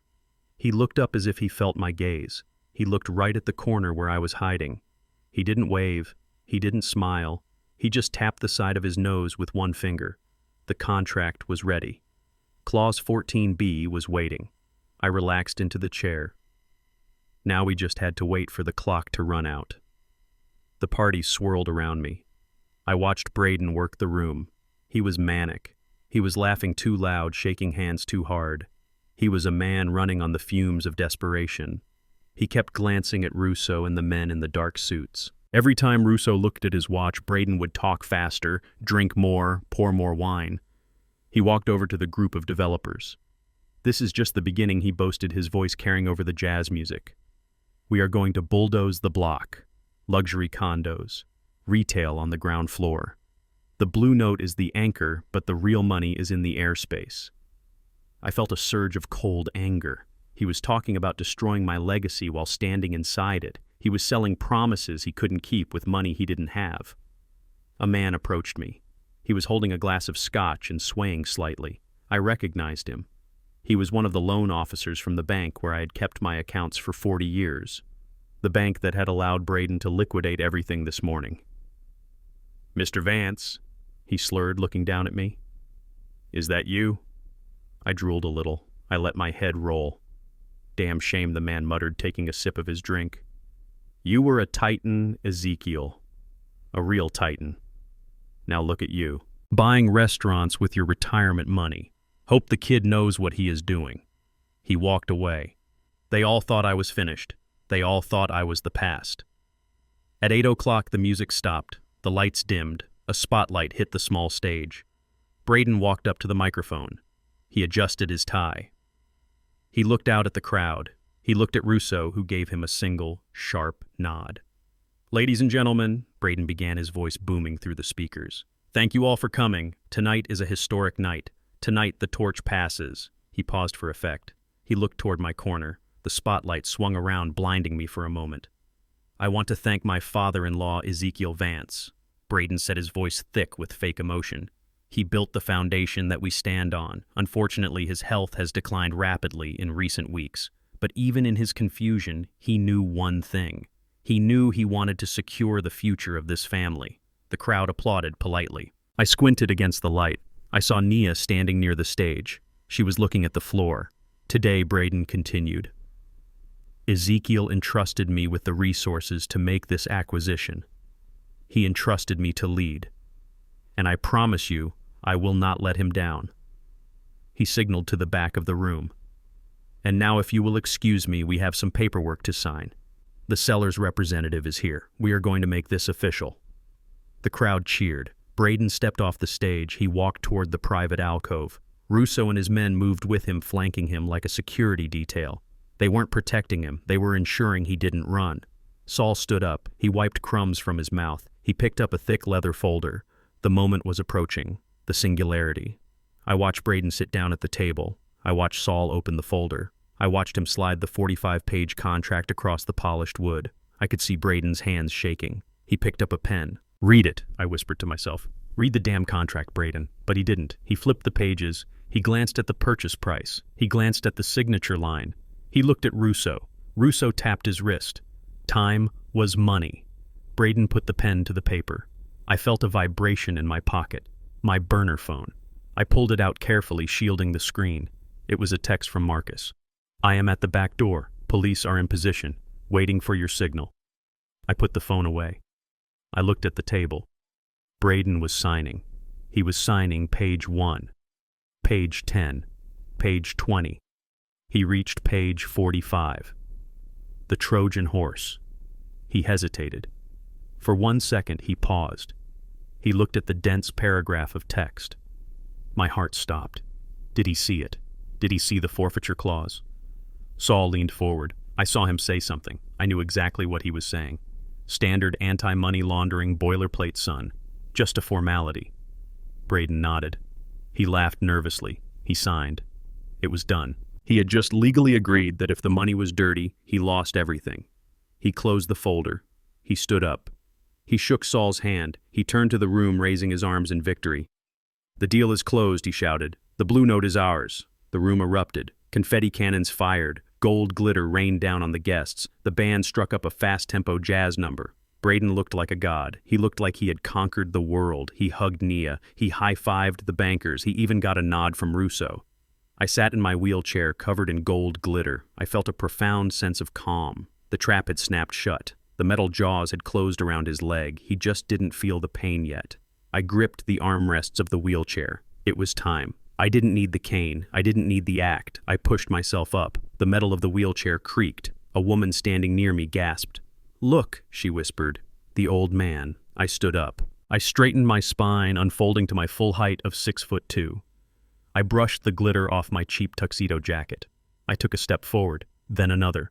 I walked out of the shadows. I walked through the crowd. I walked with the heavy, inevitable momentum of a freight train. The people near me stopped talking. They stared. The circle of silence expanded outward like a ripple in a pond. Braden was on the stage again, holding a bottle of champagne, ready to pop the cork. To the future, he screamed. I stopped in the middle of the dance floor. Braden, I said. My voice was not loud. I didn't shout. But in the sudden hush of the room, it sounded like a gavel striking wood. Braden froze. The bottle lowered. He looked at me. He looked confused. Then he looked annoyed. Sit down, Dad, he hissed. Someone get his chair. He is wandering again. I am not wandering, Braden, I said, taking another step. I am inspecting. Inspecting what? Braden laughed nervously, looking at the crowd. Inspecting the building I just bought, I said. The room went dead silent. Even the band stopped playing. Braden's face went pale. What are you talking about? You didn't buy anything. I bought it. I just signed the papers. I reached into my pocket. I pulled out my reading glasses. I put them on slowly, deliberately. I looked at Saul Goldstein, who was standing quietly by the table. Mr. Goldstein, I said. Who is the managing member of Coretta Holdings, LLC? Saul smiled, a wide, toothy smile. That would be you, Mr. Vance, he said, his voice clear as a bell. You have been the sole owner for 20 years. Braden dropped the champagne bottle. It hit the floor and shattered. Foam and glass exploded across the stage. what Braden whispered. I took another step. I was close enough now to see the sweat running down his face. I was close enough to smell his fear. "You borrowed $2 million from the cartel, Braden," I said, pointing to Russo in the corner. "You stole $1 million from my accounts, and you just handed it all to me." I looked at Russo. The mobster wasn't looking at Braden anymore. He was looking at me, and for the first time all night he looked respectful. "But there is a problem, Braden," I continued, my voice rising, filling the room. "You signed a contract with a forfeiture clause for criminal funds." I pointed to the folder on the table. "You didn't buy a restaurant, son. You just made a very generous donation to my retirement fund." Braden looked at Russo. Russo turned his back on him. The wall of protection had vanished. "Now, Braden," I said, pulling the remote control for the projection screen from my pocket, "let us show these people how you really made your money." I pressed the button. The party was over. The judgment had begun. The spotlight was blinding. It cut through the smoky air of the jazz club like an interrogation lamp, pinning me to the corner of the room in my rented wheelchair. I sat there with my head bowed, my chin resting on the stiff polyester of the cheap tuxedo Braden had forced onto my body. To the 150 guests in the room, I was a tragic figure, a relic, a crumbling statue of a man who had once been great but was now just a drooling burden to his heroic son-in-law. Braden stood center stage. He held the microphone with the casual arrogance of a rock star. He was sweating, but in the golden light of the chandeliers it looked like a glow of triumph. He raised a glass of champagne high above his head. To family, he shouted, his voice booming through the expensive sound system. "To the people who came before us and the legacy we build for those who come after." The crowd erupted. Applause washed over the room like a wave. I saw bankers clapping. I saw developers nodding in approval. I saw the mobster Russo standing in the shadows by the bar, raising his glass with a smirk. They were all buying it. They were buying the lie that Braden was the savior and I was the invalid.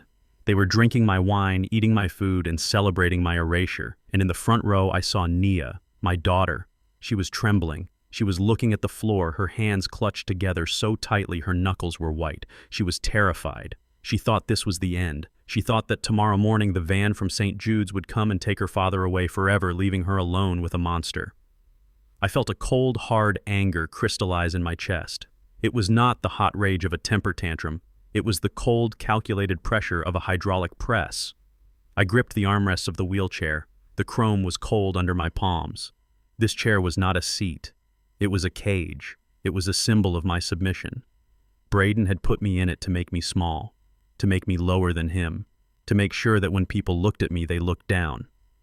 But he had forgotten one thing. You do not judge the structural integrity of a building by its facade. You judge it by its foundation. And my foundation was solid steel. Braden was still talking. He was rambling now, drunk on power and adrenaline. "My father-in-law, Ezekiel Vance, is a man of few words these days," Braden said, gesturing toward me with a sad, sympathetic smile. "The dementia has taken his voice. It has taken his memories. But I know that somewhere in there, he is proud. He is proud that I am taking the helm. He is proud that I am—" That was enough. I did not wait for him to finish the lie. I pushed down on the armrests. My triceps muscles honed by 40 years of climbing scaffolding and carrying blueprints fired with explosive power. The movement was sudden, violent. I did not just stand up, I launched myself. I kicked backward with my heel. The wheelchair with its chrome frame and leather seat went flying. It skid across the polished wooden floor with a screech of metal on varnish that sounded like a car crash. It slammed into a waiter carrying a tray of empty champagne flutes. Crash. The sound of shattering glass cut through the room like a gunshot. The jazz band stopped playing instantly. The drummer froze with his sticks in midair. The applause died in the throats of the guests. Silence. Absolute suffocating silence. Every head in the room turned. 150 pairs of eyes swung from the stage to the dark corner where the invalid had been parked. But the invalid was gone. In his place stood Ezekiel Vance. I stood at my full height of 6 feet 2 inches. I straightened my spine. I adjusted the cuffs of my jacket. I lifted my chin. I looked around the room not with the vacant stare of a dementia patient, but with the piercing gaze of a foreman inspecting a job site. I saw the shock on their faces. I saw mouths hanging open. I saw the banker who had called me a vegetable drop his glass, and I saw Braden. He was standing on the stage, the microphone halfway to his mouth, frozen like a statue. His face had drained of all color. He looked like he was seeing a corpse walk out of a grave. "Dad," he stammered, his voice amplified by the speakers cracking with panic. "Dad, sit down. Someone help him. He is having an episode." He tried to spin the narrative. He tried to reclaim control. "Nurse," he shouted, looking around wildly for phantom medical staff. "Where is his nurse? He is confused. He thinks he is—" I took a step forward. The sound of my dress shoe hitting the hardwood floor echoed in the silent room. Thud. I took another step. Thud. I walked out of the shadows. I walked into the light. I did not shuffle. I did not limp. I walked with the heavy, inevitable momentum of a freight train. The crowd parted. People scrambled to get out of my way, knocking over chairs and spilling drinks. They were afraid. They should be. They were witnessing a resurrection. I walked straight down the center aisle. I kept my eyes locked on Braden. He took a step back, then another. He looked small up there. He looked like a child who had been caught playing with matches. Security Braden screamed, his voice shrill and desperate. "Get him! He is violent! Get him out of here!" Two large bouncers near the stage started to move toward me. They were big men, hired muscle. I did not stop. I did not slow down. I turned my head and looked at the nearest bouncer. I gave him a single look. It was the look I used to give to contractors who tried to use substandard concrete. It was a look that said, "If you touch me, I will dismantle you." The bouncer stopped. He hesitated. He looked at Braden, then he looked at me. He saw something in my eyes that terrified him more than losing his paycheck. He stepped back. He let me pass. I reached the stage. I walked up the 3 steps. 1, 2, 3. I stood next to Braden. Up close, I could smell the fear coming off him in waves. It smelled sour. Sweat dripped from his forehead, running down his nose. His hand holding the microphone was shaking so hard the device was rattling. "Dad," he whispered off mic, his eyes wide with terror. "Please, go back to the chair. We can talk about this. I will give you anything. I will give you the money back. Just sit down." I looked down at him. I looked at this man who had drugged me, who had thrown me in a basement, who had threatened my daughter, who had tried to sell my life to a cartel. I reached out and took the microphone from his hand. He did not resist. He was too paralyzed by shock. His fingers opened, and the black device slid into my palm.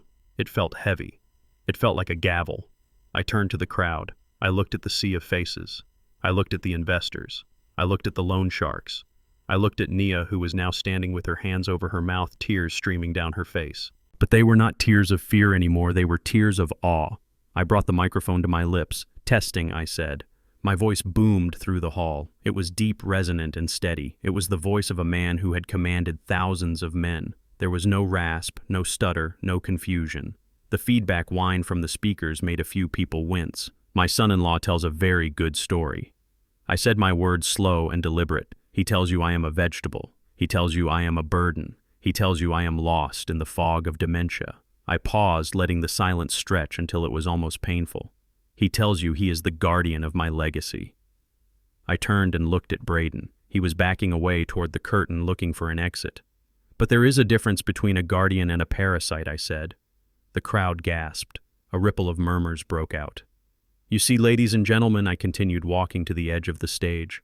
Braden here forgot one simple rule of construction. You cannot build a skyscraper on a sinkhole, and you cannot build a life on a lie. I pointed the microphone at Braden like a weapon.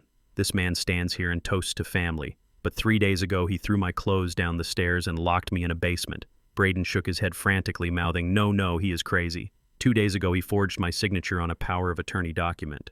I said, my voice rising. He told me it was an admission form for a care facility, but it was a license to steal. I reached into the inner pocket of my tuxedo. I pulled out a folded piece of paper. It was the printout of the wire transfer I had intercepted that morning. "This morning at 10 a.m., Braden liquidated my life savings," I said, holding the paper up to the light. "He emptied my retirement accounts. He mortgaged my home. He took every penny Ezekiel Vance earned in 50 years of sweating blood and concrete. $1.2 million. I ripped the paper in half. The sound was crisp and final. And he did it to buy this building. I swept my arm around the room, indicating the chandeliers, the velvet curtains, the opulence. He told you he was buying it from a nameless investment group, Coretta Holdings. I lowered the microphone, slightly leaning in as if sharing a secret with the room. But Braden did not do his homework. Because if he had, he would know that Coretta was the name of my wife, my late wife. The woman who sat at table 4, right over there for 30 years. I pointed to the empty table near the window. And he would know that Coretta Holdings is not a bank. It is not a hedge fund. I tapped my chest. It is me. The room exploded. People started shouting. I saw the banker grab his head. I saw the developers looking at each other in panic. Russo the mobster stepped out of the shadows. He looked furious. He realized instantly that the money he was waiting for, the money Braden had promised him, was now trapped in a legal nightmare. Braden fell to his knees. No, he screamed. That is a lie. That is impossible. You are senile. You are crazy. I walked over to him. I loomed over him like a tower. I am not crazy, Braden, I said softly into the microphone so the whole room could hear the intimacy of his destruction. I am just disappointed. I looked at the crowd. He thought he was buying a restaurant to launder money for the Vargas cartel. The mention of the cartel name was the final nail. People started running for the doors. They knew what that name meant. They wanted no part of it. But Braden, I said, my voice stopping the stampede for a second, you signed a contract tonight, a contract with a forfeiture clause. You handed me the money you stole. And because you obtained it through fraud, you just forfeited every cent of it back to me. I looked down at him. You are not rich, Braden. You are not a king. You are a broke thief sitting in a puddle of cheap champagne. Braden looked up at me. His eyes were wide and wet. He looked like a child who wanted his mother. Why, he whispered. Why did you let me do it? Because I said, leaning down, I wanted you to know how it feels to be helpless. I wanted you to know how it feels to have your life stripped away while everyone watches. I straightened up. I looked at Nia. Come here, Nia, I said. She ran. She ran up the stairs and threw herself into my arms. I held her tight. I felt her shaking. It is okay, baby, I whispered away from the mic. The digging stops now. I looked at the back of the room. Marcus was standing there in his suit. He gave me a thumbs up. Next to him stood Officer Miller and a team of detectives. I lifted the microphone one last time. I think the party is over, I said. But before you go, there is one more thing you need to see. I pulled the remote control from my pocket. My son-in-law says I hallucinate. He says I see things that aren't there. Well, let us see what the camera saw. I pointed the remote at the giant projection screen behind the stage. I pressed play. The giant had awoken, and now he was going to bring the hammer down. The giant projection screen behind the stage descended slowly. It came down with a low mechanical hum that sounded like the bay doors of a cargo plane opening to drop a bomb. The room was so quiet that the sound of the motorized canvas unrolling seemed deafening. I stood on the stage holding the remote control like a detonator. My thumb hovered over the play button. Braden was standing 10 feet away from me. He was breathing hard. His chest heaved up and down beneath his tailored suit jacket. He looked at the screen, then he looked at me. His eyes were wide and frantic, darting back and forth like a trapped animal looking for a hole in the fence. He knew what was coming. Deep down in the black pit of his conscience, he knew exactly what I had captured. He lunged for me. "Give me that," he screamed. He scrambled across the stage, his expensive shoes slipping on the champagne he had dropped moments earlier. He looked pathetic. He looked desperate. I did not move. I did not flinch. I simply took one step back and pointed the remote at the screen. I pressed the button. The screen exploded into light. It was a harsh, grainy blue light that cast long shadows across the faces of the stunned guests. The video feed was from the night vision camera on the old phone I had hidden in the coat closet. The angle was low, looking up through the slats of the louvered door, but the image was crystal clear. The audio cracked through the speakers. It was crisp. It was undeniable. The first image was the hallway of my house. The timestamp in the corner read Thursday, 10:45 p.m. On the screen, Braden was pacing. He was holding a glass of water. He looked deranged, muttering to himself. Then Naya appeared in the frame. The audience gasped. They recognized the red dress she was wearing in the video because she was wearing the same dress tonight, standing right there in the crowd. The Braden on the screen grabbed Naya by the arm. The grip was violent. His fingers dug into her flesh. "Turn it off," Braden screamed in the real world. He covered his ears. "It is fake. It is AI. He is using deep fake technology. Do not look at it." But nobody looked away. They were mesmerized by the horror. On the screen, the recorded Braden spoke. His voice was a snarl. "If I do not get that money by Friday noon, do you know what happens? The people I owe money to, they do not write letters. They send men with baseball bats." A ripple of shock went through the room. The bankers and investors exchanged dark looks. This was not the talk of a venture capitalist. This was the talk of a degenerate gambler.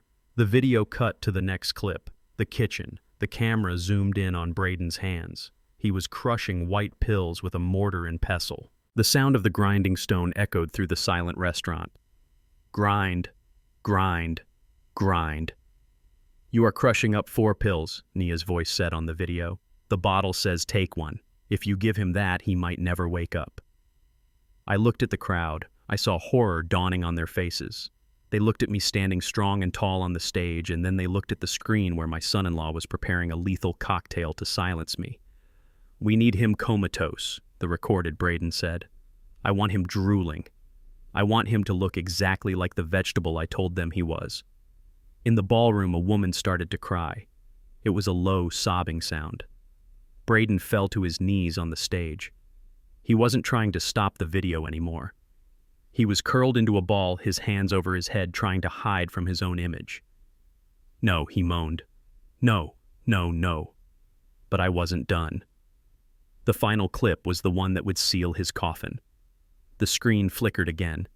It showed the basement stairs. Braden stood at the top, looking down into the darkness. "You bought yourself 24 hours, old man?" The recorded, Braden shouted, his face twisted with hate. "Enjoy them, because tomorrow you go to hell." I pressed the pause button. The image of Braden's twisted, hateful face froze on the giant screen looming over the real Braden, who was shivering on the floor. I lowered the remote. I looked out at the audience. The silence was absolute. It was the silence of a courtroom after a guilty verdict has been read. I raised the microphone. "You saw it," I said, my voice calm and cold. "You heard it. Attempted murder, elder abuse, extortion." I walked over to the table where the contract lay. The leather folder was still open. The ink on Braden's signature was barely dry. "But that is just the criminal case," I continued. "Let us talk about the business case." I picked up the contract. I held it up so everyone could see. My son-in-law thought he was clever. He liquidated my life savings, $1.2 million.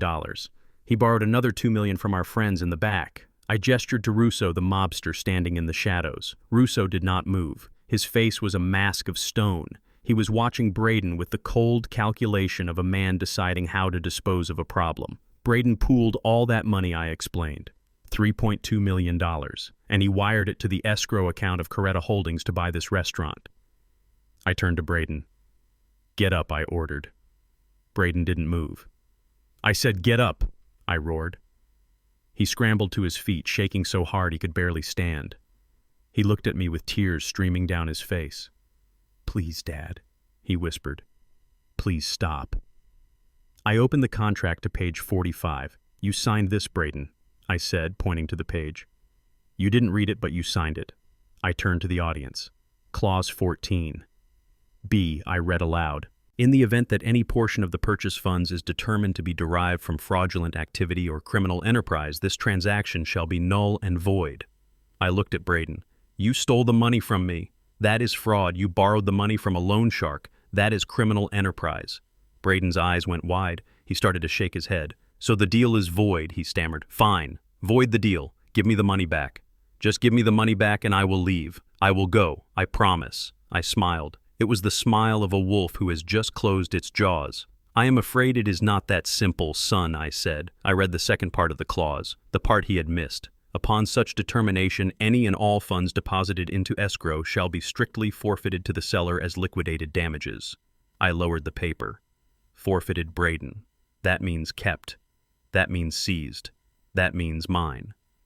Braden stopped breathing. His face turned a color I had never seen on a living human being. It was gray, like wet ash. "You cannot do that," he whispered. "That is $3 million. "I can," I said, "and I just did. You signed it. It is a legal binding contract. The money you stole from me, it is back in my account. The money you borrowed from Mr. Russo, It is in my account too. I leaned in close to him. You are broke, Braden. You have nothing. The house? I own it. This restaurant? I own it. The cash? I have it all. Braden looked at Russo. He looked at the men in the dark suits. He realized in that second what he had done. He hadn't just lost his own money. He had lost the mob's money. He had walked into a trap and handed $2 million of cartel cash to a retired engineer who had just legally seized it. Russo turned around. He didn't say a word. He just buttoned his jacket and walked toward the exit. His men followed him. They didn't look at Braden. They walked out with the professional indifference of men who knew that the debt collection process had just moved from financial to physical. Braden screamed. "Wait! Mr. Russo! Wait!" He ran to the edge of the stage. "It is a trick!" he screamed after them. "He is lying! I will get the money! I swear!" The door swung shut behind the mobsters. They were gone.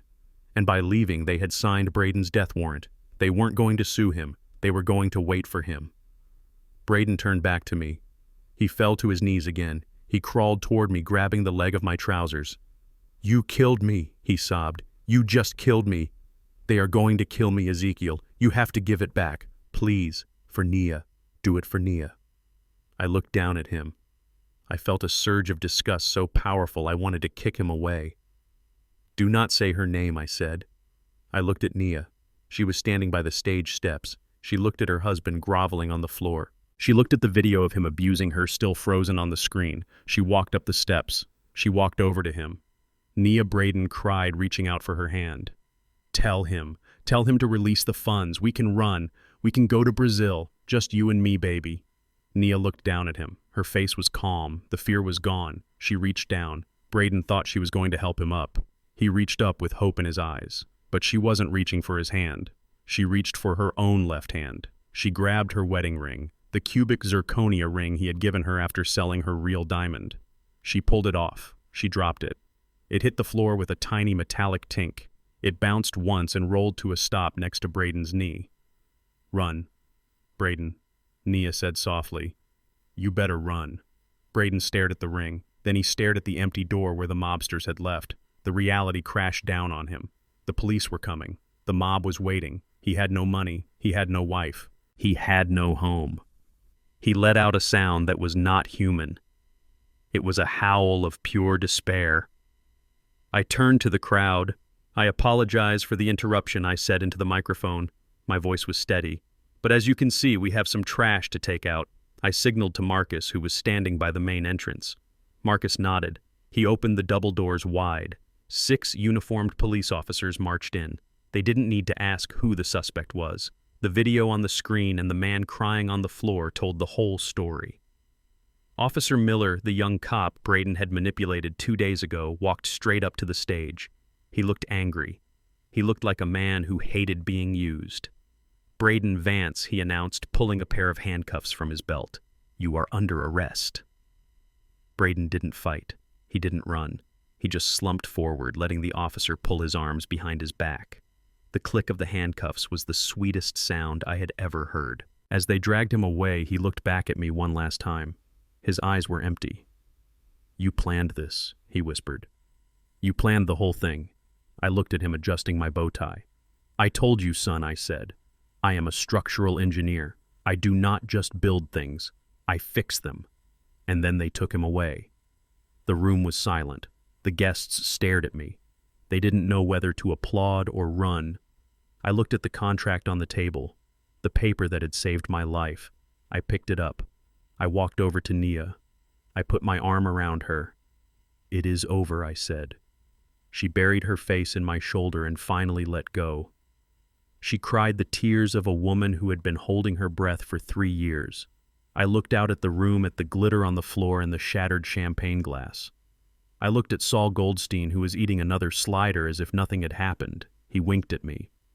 I looked at the giant screen where the face of the monster was still frozen in a pixelated scream. "Turn it off," I said to Marcus. The screen went black. The nightmare was over. Now came the sunrise. The giant screen had gone black, but the image of Braden's twisted face seemed to burn in the air like an afterimage on the retina. The silence in the Blue Note was heavy. It was the kind of silence that happens after a car crash, when the metal has stopped screeching and the glass has stopped falling and everyone is just waiting to see who is alive and who is dead. I stood on the stage, my chest heaving slightly. I was 74 years old and I had just dismantled a man half my age without throwing a single punch. My hands were steady, my mind was clear. I looked down at Braden. He was still on his knees, surrounded by the glittering debris of the party he had thrown for himself. He looked small. He looked broken. But I felt no pity. Pity is for the innocent. Pity is for the victims. Braden was neither. Officer Miller stepped forward. He moved with the practiced efficiency of a man who had seen enough bad actors to know when the show was over. He didn't rush. There was no need to rush. Braden wasn't going anywhere. The mob had abandoned him. His wife had abandoned him.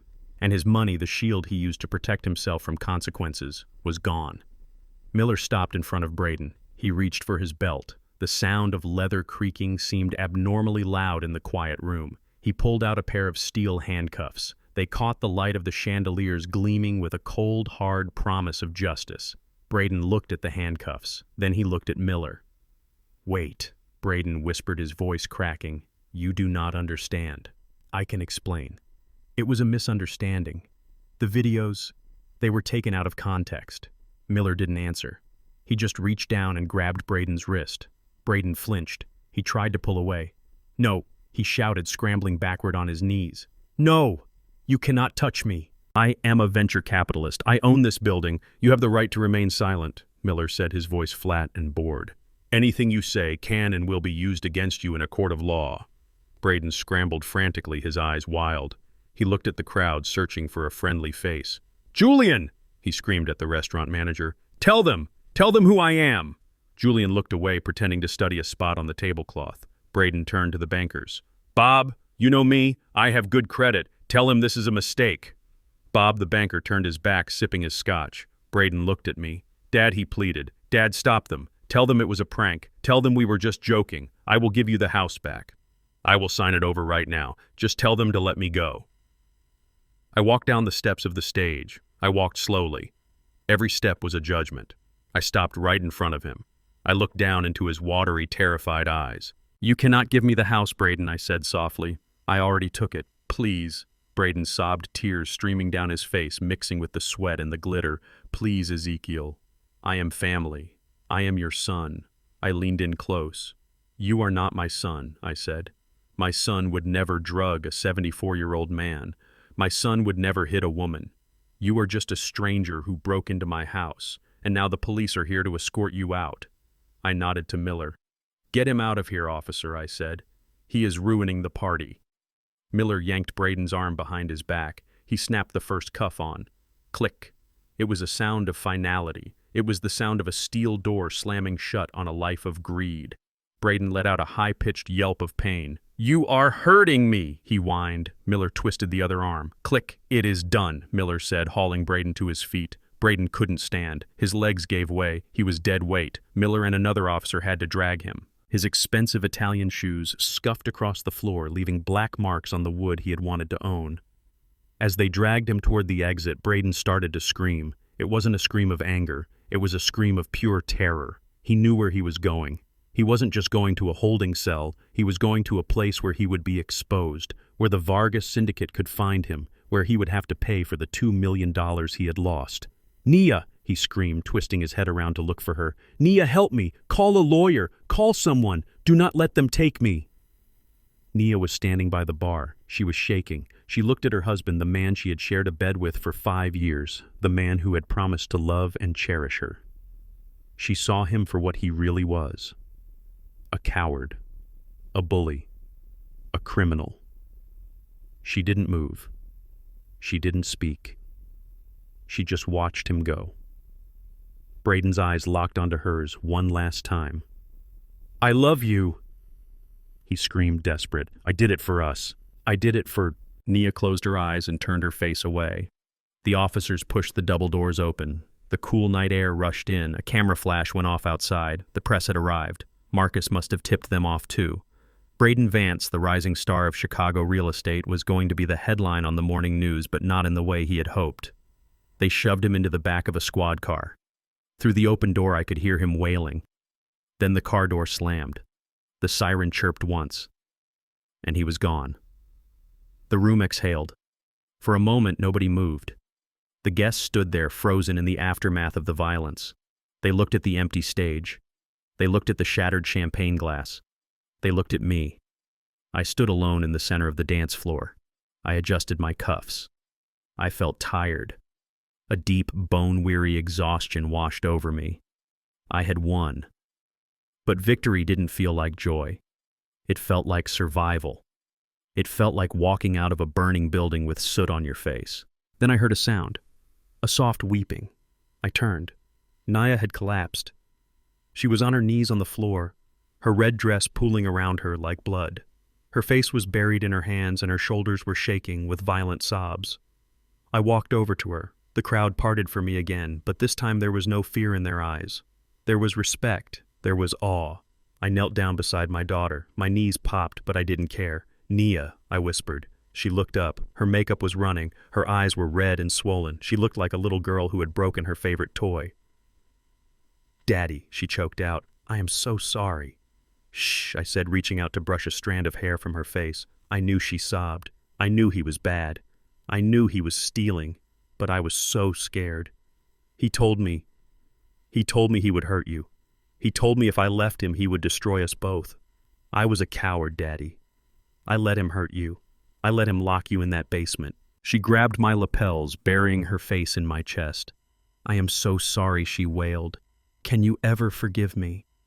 I held her. I wrapped my arms around her and rocked her back and forth right there on the floor of the Blue Note. I smelled the expensive perfume Braden had bought her, and beneath it I smelled the fear she had carried for years. "I don't need to forgive you, baby," I said, my voice thick with emotion. "You were a hostage. You did what you had to do to survive." "But I should have fought," she cried. "I should have been like you. You fought him. You beat him. I just hid." "You are fighting now," I said, lifting her chin so she had to look at me. "You took off that ring. You turned your back on him. That took courage, Nia. That took more courage than anything I did tonight." She looked at me, searching my face for any sign of resentment. She didn't find any. A father doesn't resent his child for being afraid of the dark. He just turns on the light.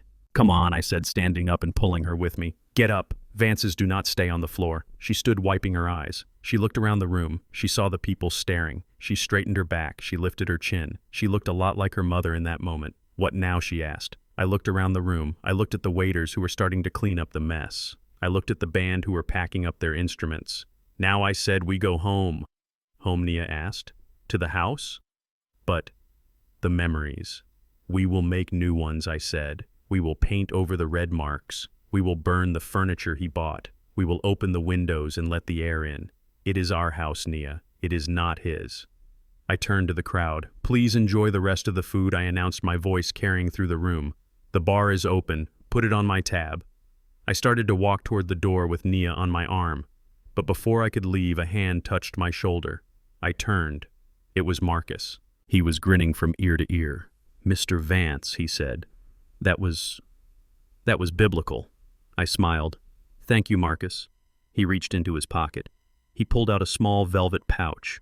"I stopped by Eager Eddie's on my way here," he said, handing it to me. I told him the police were coming to raid his shop for stolen goods unless he gave me a certain item back at cost. He was very cooperative. I opened the pouch. Inside was my Rolex. The blue face gleamed in the dim light. To my builder. I felt a lump in my throat. I looked at Marcus. This young man who had nothing had risked everything for me. "You didn't have to do that," I said, my voice husky. "Yes, I did," Marcus said. "A king needs his crown. And besides," he looked at his watch, a cheap plastic digital one. "You have a meeting tomorrow morning?" "I do?" I asked. "Yes," Marcus said. "I quit my job at the valet stand tonight. Julian fired me for letting the police in, so I am unemployed. And I hear the new owner of the Blue Note needs a general manager who is honest." I looked at him. I looked at his intelligence, his loyalty, his courage. "You are hired," I said. "Be here at 9 a.m. and bring Lily. I think the kitchen staff can make her some soup that is better than canned stew." Marcus smiled and his eyes were wet. "Thank you, Mr. Vance." I put the watch back on my wrist. The weight of it felt right. It felt like order returning to the universe. I took Nia's arm again. We walked out of the double doors. The rain had stopped. The air was crisp and clean. The city lights twinkled in the distance, the skyline I had helped build standing tall against the darkness. I took a deep breath. I was 74 years old. I had been poisoned, betrayed, and humiliated. But I was still standing. "Let us go home, Dad," Nia said, squeezing my arm. "Yes," I said. "Let us go home." And for the first time in a long time, I wasn't just walking away from something. I was walking towards something. I was walking towards a future that belonged to me again. 1 month has passed since the night the lights went out on Braden Vance. I am sitting at table 4, the best seat in the house. The velvet chair is comfortable against my back, and the view of the Chicago skyline through the tempered glass window is magnificent. It is the same view I looked at 4 weeks ago when I was standing in the rain, shivering and humiliated. But the view looks different from the inside. It looks clearer. It looks brighter. The Blue Note has changed. The garish crystal chandeliers that Braden installed are gone. I had them taken down the morning after the arrest. We brought back the old brass fixtures, the ones that cast a warm, honey-colored glow over the room. We removed the stiff white silk tablecloths and brought back the dark mahogany wood tables. We burned the fake lilies. Now the air smells of roasted coffee, garlic butter, and old saxophone cases. It smells like a jazz club. It smells like a sanctuary. The restaurant is full. It is Tuesday night, a slow night usually, but every table is taken. The people here are not the bankers and the sharks who came to Braden's party. These are neighbors. These are jazz lovers. These are people who work for a living and want a good meal and honest music. They are eating the crab cakes Coretta loved. They are drinking wine that is priced fairly. And they are smiling. I take a sip of my sparkling water. I stopped drinking scotch. I decided that at 74 I need to keep my head clear. There is too much work to do. "Good evening, Mr. Vance." I look up. Standing next to my table is a man in an impeccable charcoal suit. His tie is straightened perfectly. His shoes are polished to a mirror shine. He holds a digital tablet in his hand with the ease of a seasoned executive. It is Marcus. 4 weeks ago, he was parking cars in the rain for minimum wage. Tonight, he is the general manager of the hottest jazz club in the city. "Good evening, Marcus," I say. "How are the numbers?" Marcus smiles. It is a confident smile, not the nervous smile of the man who sold my watch to a pawn shop. "We are up 30% from last week," Sir Marcus says, tapping the screen. "The kitchen is running at full capacity, and the band just asked if they could extend their set by an hour. The crowd does not want them to leave. Let them play, I say. Pay them double for the extra hour. We take care of the talent, Marcus." "Yes, sir," Marcus says. "Oh, and I wanted to tell you." Lily is in the kitchen. The pastry chef is teaching her how to glaze the donuts. I feel a warmth in my chest. Lily, the little girl with the bronchitis in the freezing apartment. I moved Marcus and Lily into the guest cottage behind my house 3 weeks ago. It is temporary until Marcus saves enough for a down payment on his own place. But seeing that little girl run around my backyard has done more for my heart than any medicine. "She is a good kid, Marcus," I say. "Make sure she saves one for me." "I will," Marcus says. He hesitates for a moment. He looks at the room, then he looks at me. "Mr. Vance," he says softly. "Thank you." I wave my hand, dismissing the gratitude. "We are partners, Marcus. You saved my life. I just gave you a job. Now go manage the floor. That table in the corner needs water." He nods and walks away, moving through the tables with grace and authority. He was a soldier once. Then he was a valet. Now he is a leader. Life is strange. It breaks you down just to see how you put yourself back together. I look toward the bar. Nia is there. She is not wearing the tight red dress anymore. She is wearing a simple black blouse and jeans. Her hair is tied back. She is laughing with the bartender reviewing the inventory list. She is working. For the first time in her life, my daughter is learning what it means to earn $1. She spots me watching her. She waves. Her eyes are clear. The shadows that Braden cast over her spirit are fading. She filed the divorce papers 3 days after the arrest. She sold the jewelry, the fake diamonds, and the designer bags. She is seeing a therapist twice a week. It is a long road. She still wakes up screaming sometimes. But she is walking the road. She is moving forward. Braden is moving too, but in a different direction. I read the newspaper this morning. The headlines were not kind. Venture capitalist denied bail. Flight risk. Cartel ties exposed. Because of the forfeiture clause in the contract Braden signed, the police were able to freeze the assets immediately. The Vargas syndicate is being dismantled. The feds used Braden's phone, the one I unlocked with the word money, to map the entire network. Russo is in custody. Hector Vargas is in hiding. And Braden, he is in a cell at the county lockup. He is facing 20 years for fraud, elder abuse, and money laundering.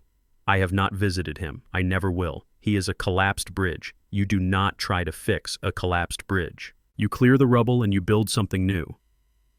I look down at my wrist. The Rolex Submariner ticks steadily. To my builder. Coretta would have loved this night. She would have loved the music. She would have loved seeing Nia working. She would have loved Marcus. I think about the journey that brought me here. It started with a slap. Not a physical one, but a slap to my dignity. Being told I was too old. Being told I was broken. Being told I had no seat at the table. It is a dangerous thing to underestimate a man who has lived long enough to know how the world works. They saw my gray hair and thought I was weak. They saw my silence and thought I was confused. They forgot that steel does not scream when it bears a load. It just holds. I stand up. My knees pop, but I am used to the sound now. It is the music of survival. I walk through the restaurant. People nod to me. Good evening, Mr. Vance. Great place, Mr. Vance. I walk to the front door. The rain has stopped a long time ago. The night is clear and crisp. The neon blue saxophone buzzes above my head. I step out onto the sidewalk. The valet stand is there. A new kid is working the booth. He looks cold. I walk over to him. Hey, son, I say. He jumps a little surprised that the owner is talking to him. Yes, sir. I reach into my pocket and pull out a $50 bill. Go get yourself a coffee, I say, and get a heater for that booth. Put it on the company expense account. Nobody freezes on my watch. The kid smiles. Thank you, sir. I look up at the sky. The stars are visible tonight even over the city lights. I learned a lot this month.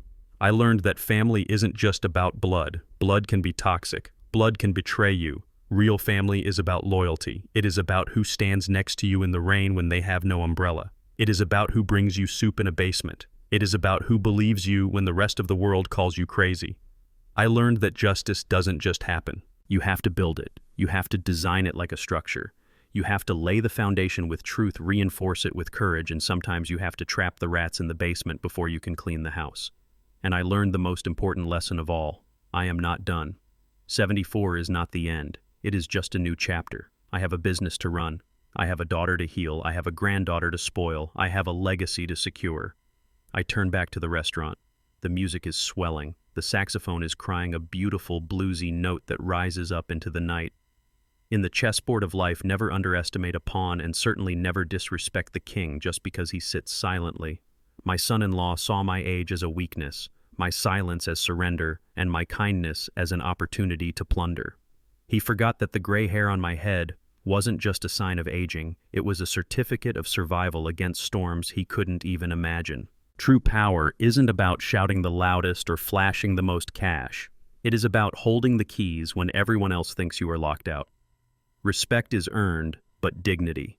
That is something you never let anyone take away. I open the door and walk back inside, into the warmth, into the music, into my life. My name is Ezekiel Vance. I am a structural engineer, and I am just getting started. Thank you for listening to my story. It was a long journey from that basement to this table, and I am glad you walked it with me. Now I have a question for you. If you were in my shoes, would you have pressed charges against Braden, or would you have let him run away to face the mob on his own? Did I go too far, or did he get exactly what he deserved? I read every single comment, so please let me know your thoughts down below. And if you enjoyed this story of justice and redemption, please hit that like button and subscribe to the channel.